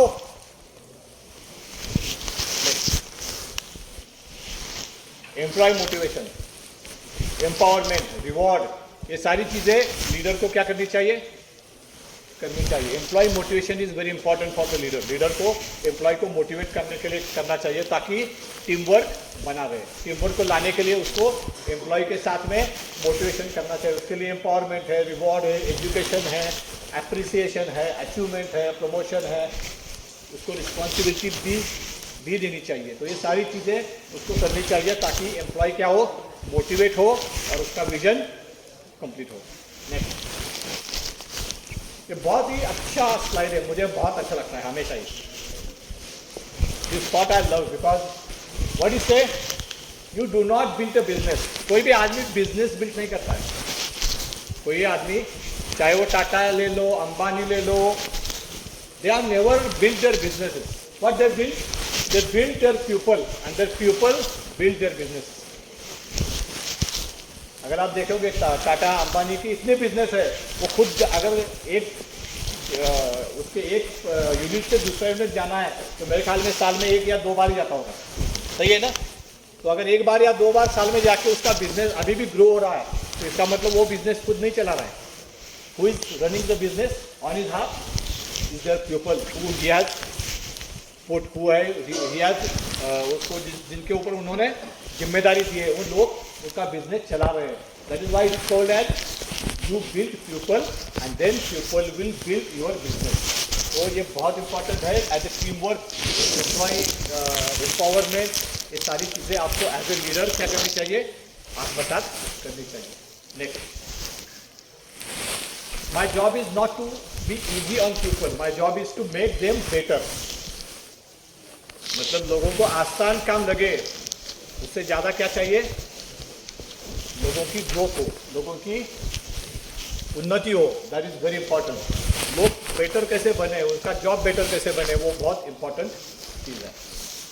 मैं जैसे सुबह भी बता रहा था, ये सारी चीज़ें आपको इंस्टीट्यूट में सिखाई नहीं जाती अनफॉर्चुनेटली, और it is not possible also. मतलब मैं उनको दोष नहीं दूंगा, it is not possible, it is not their role in fact. आप में से कितने लोगों ने पिज्ज़ा खाया है?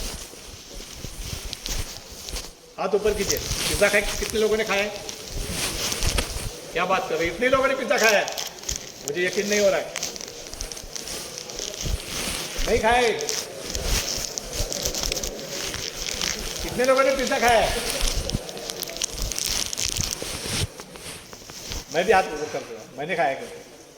कितने लोगों ने खाया है? वो मंकी की स्टोरी मुझे याद आई, वो टोपी फेंकता है ना, मैंने सोचा मैं खुद हाथ ऊपर कर देखूं ताकि आप भी मेरी तरह हाथ ऊपर करें। वो टोपी वाले को देख के करते हैं ना वो मंकी वाले। पिज्ज़ा देखा है, क्या होता है पिज्ज़े में? और टॉपिंग्स और मैदा, पिज्ज़ा बेस। हाँ, आप में से कितने लोगों ने सिर्फ पिज्ज़ा बेस खाया है? सिर्फ पिज्ज़ा बेस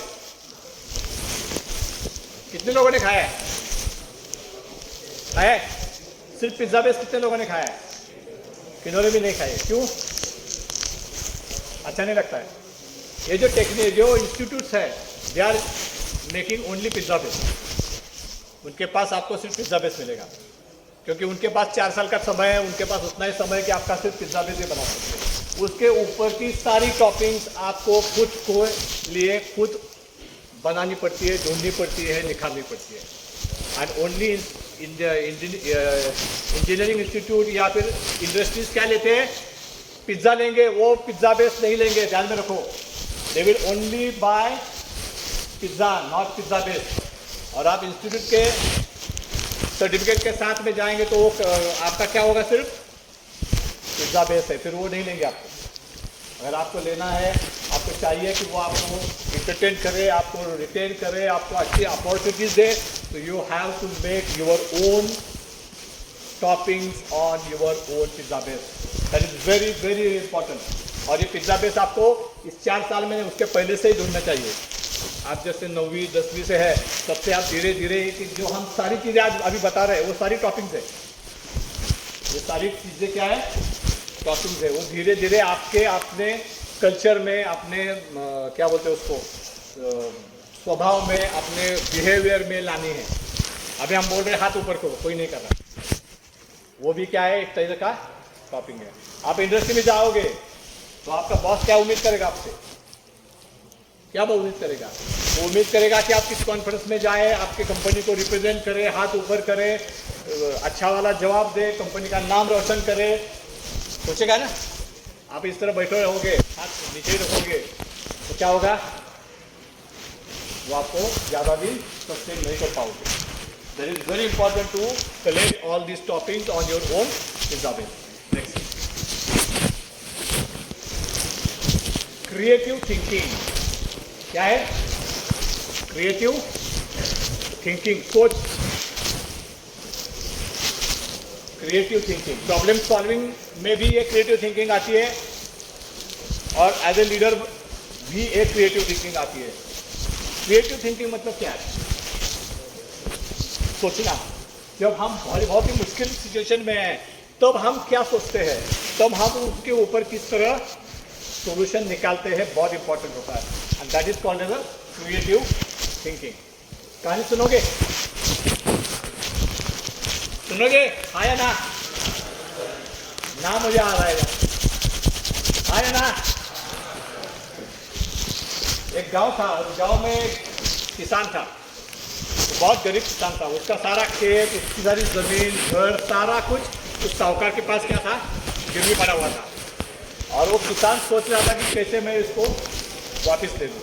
उसके पास उसकी एक बेटी उसके साथ थे, बहुत अच्छी दिखने वाली जवान बेटी है।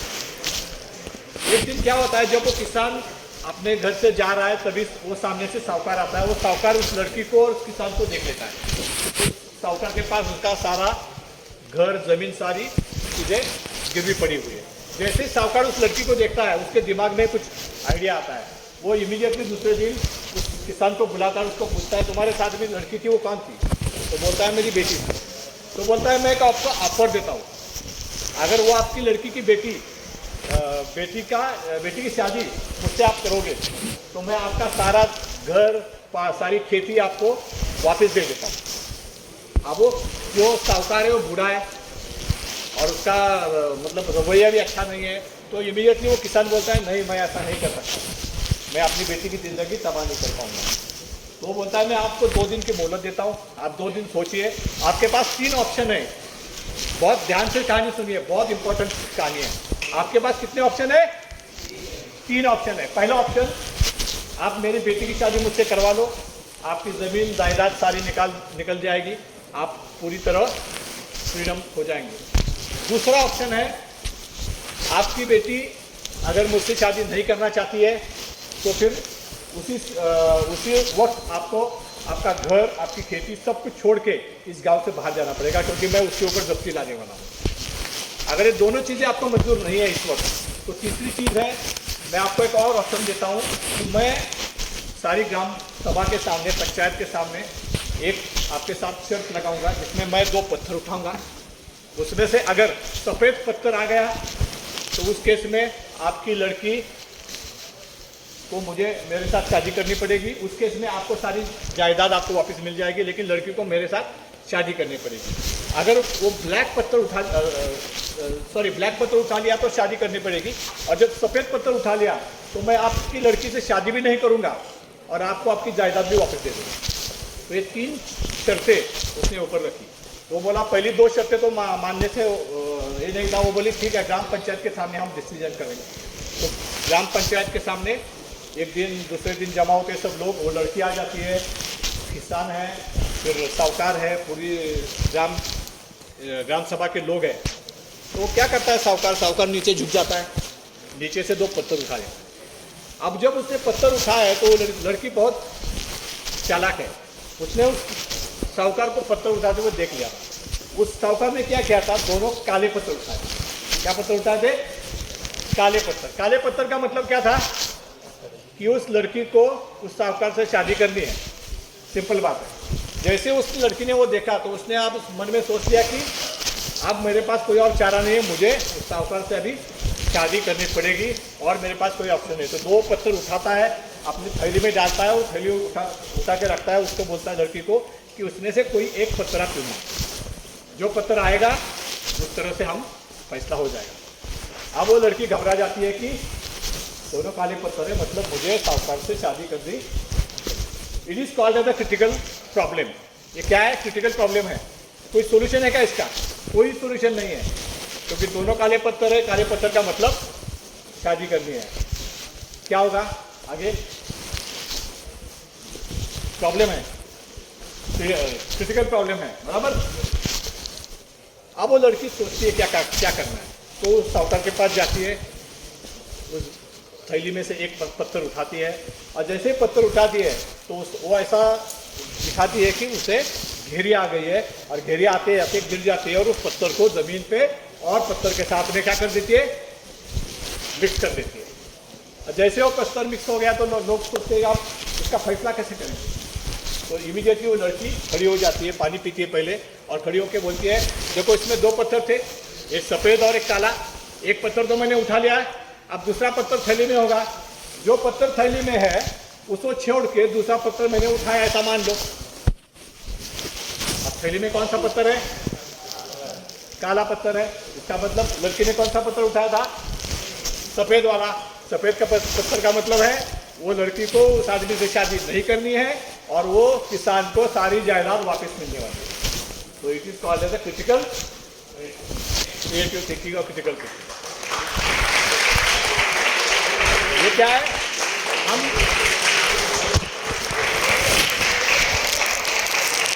बॉलीवुड मूवीज में ये सारा देखते हैं।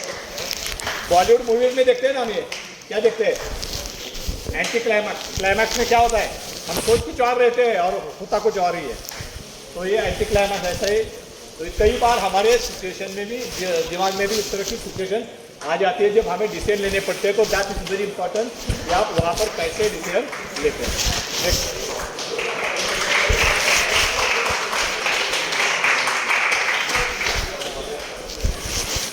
ये स्लाइड देखिए। शायद बचपन में इस तरह का सवाल हमें पूछा गया होगा कि ड्रॉ एन एलिफेंट। क्या ड्रॉ करना है? क्या ड्रॉ करना है? एलिफेंट ड्रॉ करना है। एक लड़के ने ऐसा एलिफेंट ड्रॉ किया है। आप कितने मार्क दोगे? कितने मार्क दोगे आप? 0, 1, 10। Most of the teacher will give 0 marks, because elephant किधर है? एलिफेंट है क्या? लेकिन ये क्या है? It's a creative thinking. दीवार के पीछे छुपा हुआ एलिफेंट का ऊपर का हिस्सा उसने निकाला है। It's a creative thinking. आपने ऐसा थोड़ी बोला है कि पूरा का पूरा एलिफेंट निकालो। आपने क्या बोला? एलिफेंट का चित्र निकालो। उसने दीवार के पीछे छुपा हुआ एलिफेंट का पिक्चर निकाला है। It is called as a creative thinking. Next,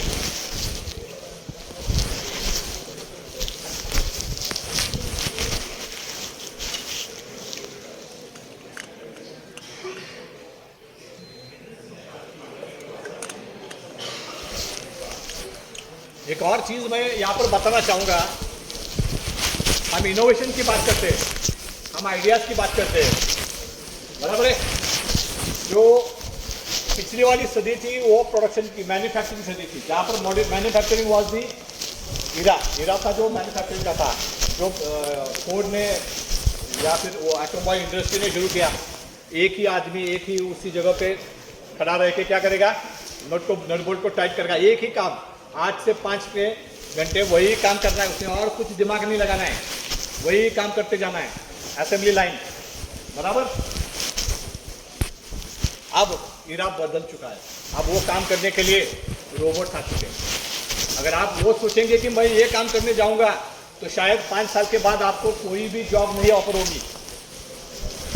दुनिया में जॉब की कमी नहीं है, लेकिन जॉब का जो क्या बोलते हैं उसको, तरीका है, या जॉब का जो डिस्क्रिप्शन है, वो डिस्क्रिप्शन धीरे धीरे चेंज हो रहा है। और अगर आप खुद में वो काबिलियत नहीं लाओगे तो आपको शायद मुश्किल आएगी। अब चेंज क्या हो रहा है? अभी ज़माना कौन सा है? Now is a technology and ideas का ज़माना है। यहाँ पर टेक्नोलॉजी और आइडिया जो प्रूव करेगा वही सीखेगा। जो आज से 5 सिर्फ बटन दबाना है, आज से 5 सिर्फ पाना खींचना है, वो काम करेगा, वो आदमी अगले आने वाले 5 साल में जॉबलेस हो जाएगा, क्योंकि उसकी जगह लेने के लिए रोबोट्स आ रहे हैं। इसलिए बहुत इंपॉर्टेंट है कि आप आइडिया, जैसे हमने बोला क्रिएटिव थिंकिंग। आप छोटे बच्चे देखते हैं, बराबर है। छोटे बच्चे क्या करते हैं? सॉकेट में हाथ डालते हैं, क्यों? वो जानना चाहते हैं कि इसमें है क्या, हाथ डालने से होता क्या है। लेकिन क्या होता है, धीरे धीरे धीरे हमारे पेरेंट्स, हमारे दोस्त, हमारे सोसाइटी, हमारे अंदर की वो जो क्यूरियासिटी है, क्या वर्ड याद रखो, क्यूरियासिटी। बाकी कुछ भी मर जाए चलेगा, आपकी क्यूरियासिटी नहीं मरनी चाहिए। Your curiosity should live till your end of life, जीवन के अंत तक वो रखनी चाहिए आपके पास। वो क्यूरियासिटी क्या होती है, धीरे धीरे धीरे हम मार देते हैं, उसको दफना देते हैं, और फिर क्या हो जाता है, हमारे बीच में से आइडियाज नहीं निकलते। जो जिन्होंने इनोवेशंस किए वो सारे नाम याद करके देखो, न्यूटन है, आइंस्टाइन है, वो सारे पागल आदमी थे। क्या थे? पागल आदमी थे। वो ये नहीं सोचते थे ऐसा, हम क्या सोचते हैं, ऐसा ही सोचते हैं, ये काम इसी तरह से होना चाहिए, इसको करने का कुछ और तरीका, अलग तरीका हो सकता है, इसके ऊपर हमारा विश्वास नहीं है। कोई हमें बोलता है तो हम उसको पागल बोलते हैं, लेकिन वो पागल नहीं है, हम पागल है क्योंकि हम उसी डायरेक्शन में जा रहे हैं, हम और कुछ सोच नहीं रहे हैं। जब भी आपको कोई इनोवेशन करना है, आइडियाज़ निकालनी है, you have to think out of box. This is very important कि आपको आउट ऑफ बॉक्स थिंकिंग करने के बाद ही आइडियाज़ आएंगे और इनोवेशन आएगा।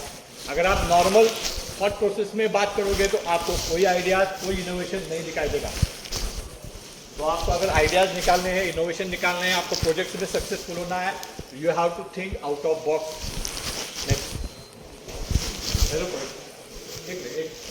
ये क्या है, ये पिक्चर क्या बयां कर रहा है? ऊपर एक डोनेशन बॉक्स है और नीचे एक डोनेशन बॉक्स है। आपको क्या लगता है कौन से डोनेशन बॉक्स में ज्यादा पैसा जमा होगा? क्यों? ट्रांसपोर्ट में ज्यादा क्यों जमा होगा, ऊपर वाले में क्यों नहीं होगा? It is again a creative thinking.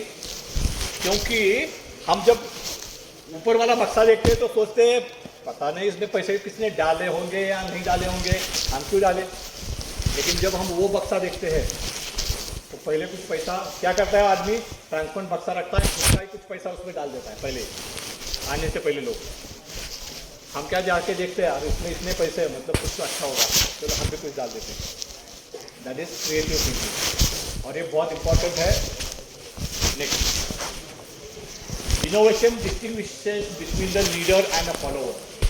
Follower क्या करते हैं, जो इनोवेट हुआ है उसके ऊपर, उस पाथ के ऊपर चलते हैं। लीडर क्या करते हैं, इनोवेट करते हैं, खुद इनोवेट करते हैं। That is innovation distinguishes between the leader and the follower. आपको अगर लीडर बनना है तो आपको क्या करना पड़ेगा, फिर आपके दिमाग में कुछ इनोवेशन आइडियाज होने चाहिए। चैलेंज अजम्पशन, मैंने जैसे अभी आपको बताया, क्या बताया, नहीं चाहिए, फ्रॉड करो। Next, this is the best example. वृक्षारोपण करना है, बारिश भी हो रही हो तो भी पानी डालना है, क्यों? रीति है, ऐसा ही होता है, बराबर ना? चलेगा क्या? तो हमें उस माइंडसेट से बाहर खुद को निकालना पड़ेगा, हमें अजम्पशंस को चैलेंज करना पड़ेगा कि ये नहीं, ऐसा नहीं होगा, इस तरह से भी हो सकता है, और तभी जाके आप इनोवेट कर पाओगे, तभी जाके आपके दिमाग में कुछ नई आइडियाज आएंगी, तभी जाके आपके प्रोजेक्ट सक्सेसफुल होंगे। Next, do not be a prisoner of your own experience.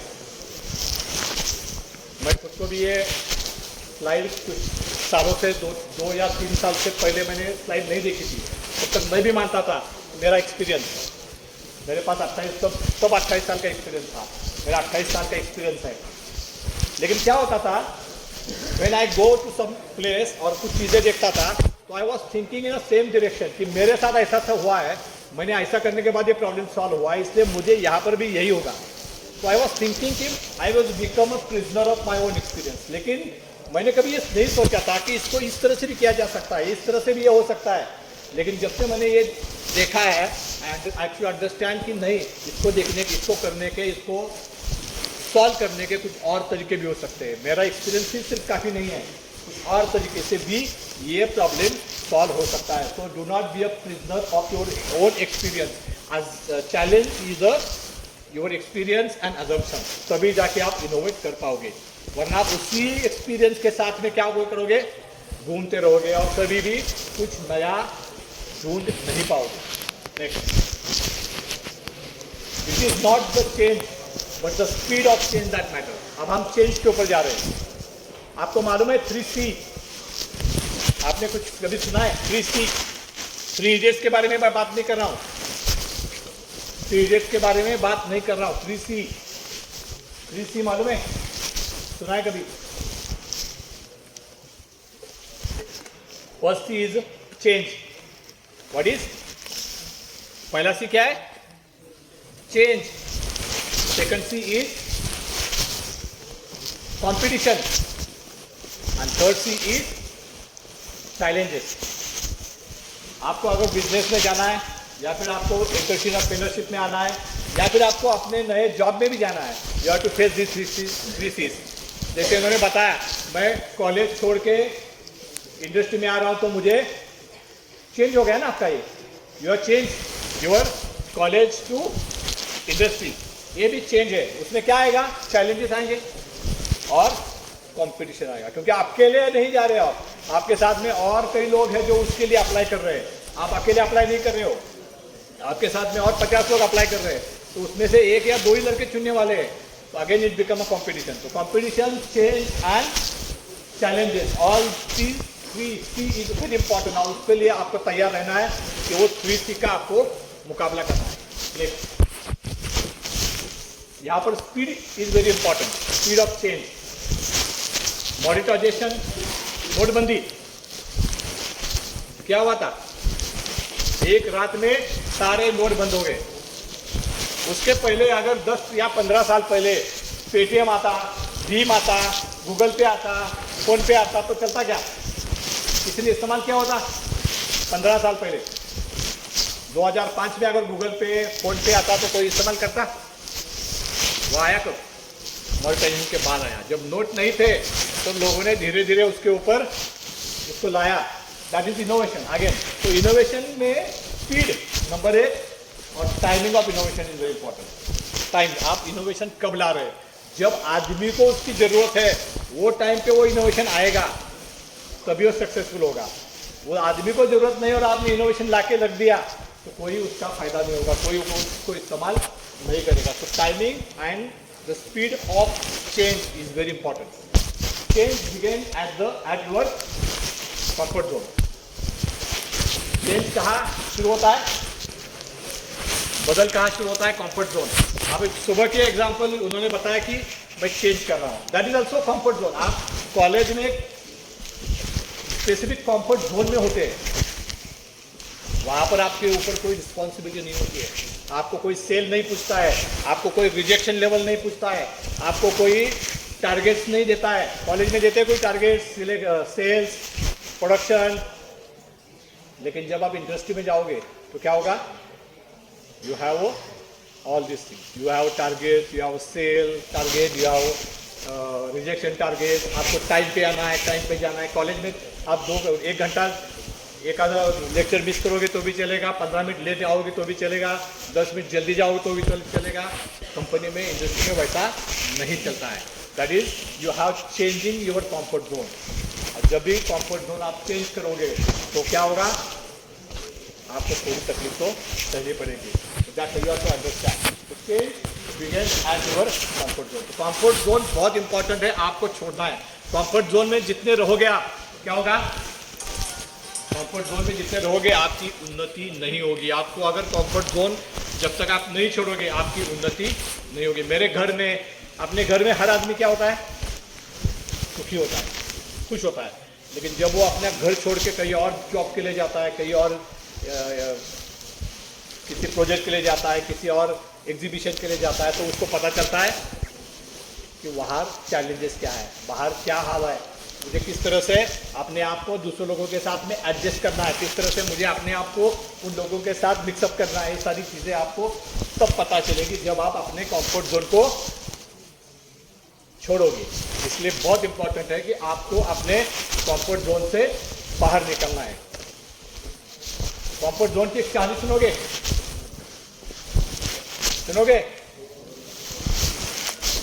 एक किंग था और उस किंग के पास एक दूसरा पड़ोसी वाला किंग आता है मिलने के लिए और कुछ दिन रहता है, बहुत दोनों के साथ में बातचीत होती है और जब वो दूसरा राजा निकल जाता है तो जाते जाते वो एक पंछी उस राजा को गिफ्ट देता है कि ये पंछी है, आपको मैं गिफ्ट कर रहा हूँ।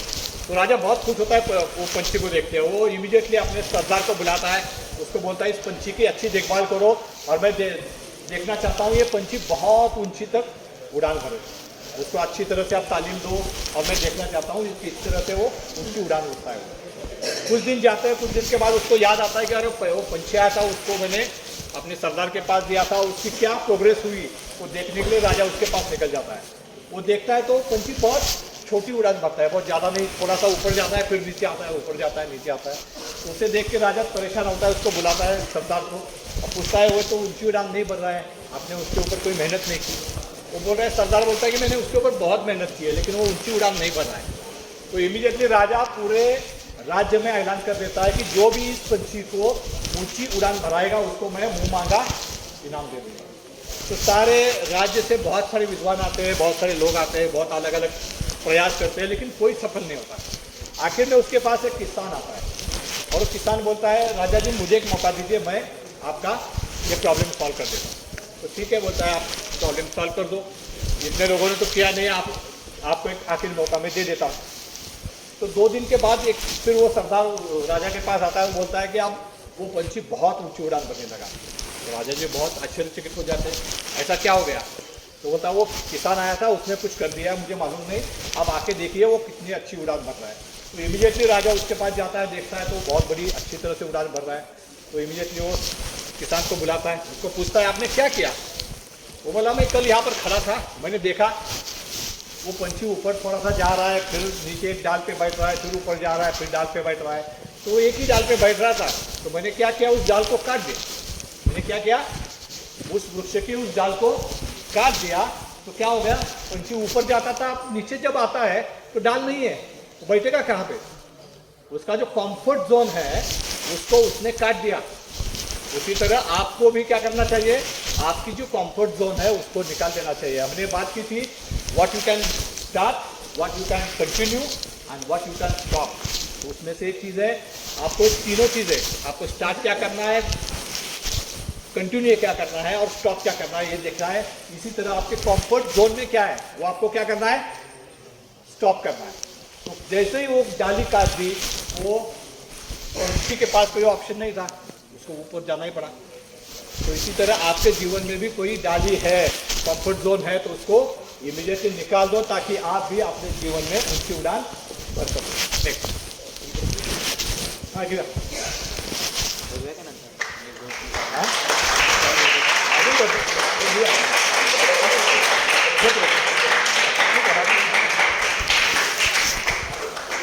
तो स्लाइड खत्म करके बात करेंगे। Live does by the way आपने अभी तालियां बजाई, बराबर है? तालियां क्यों बजाते हैं मालूम है?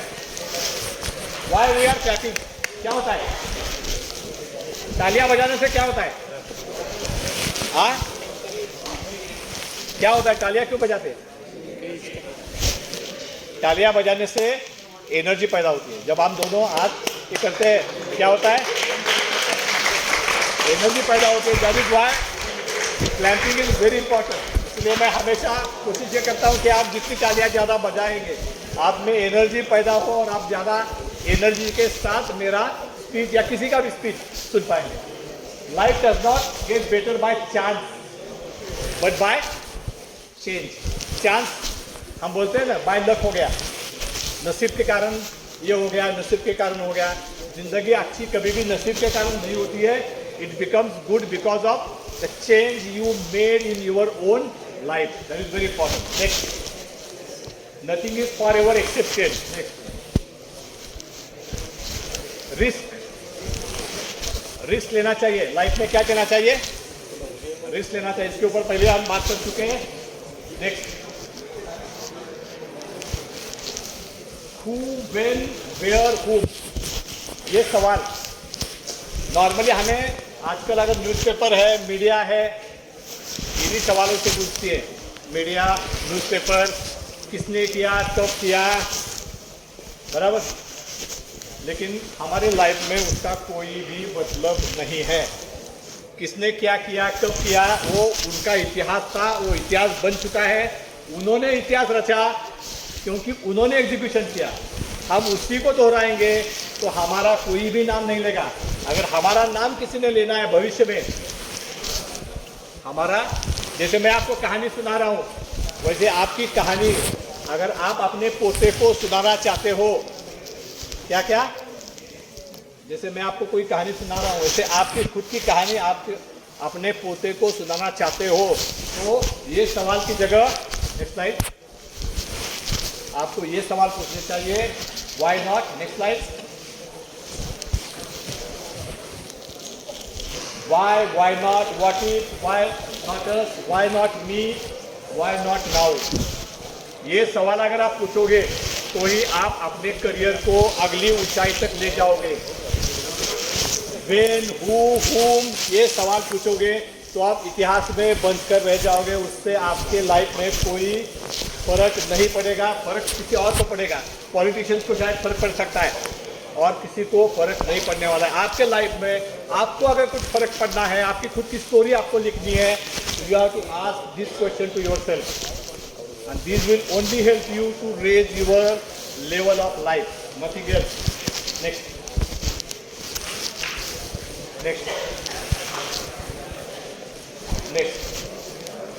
Will stop here. Actually leadership का मेरा सेशन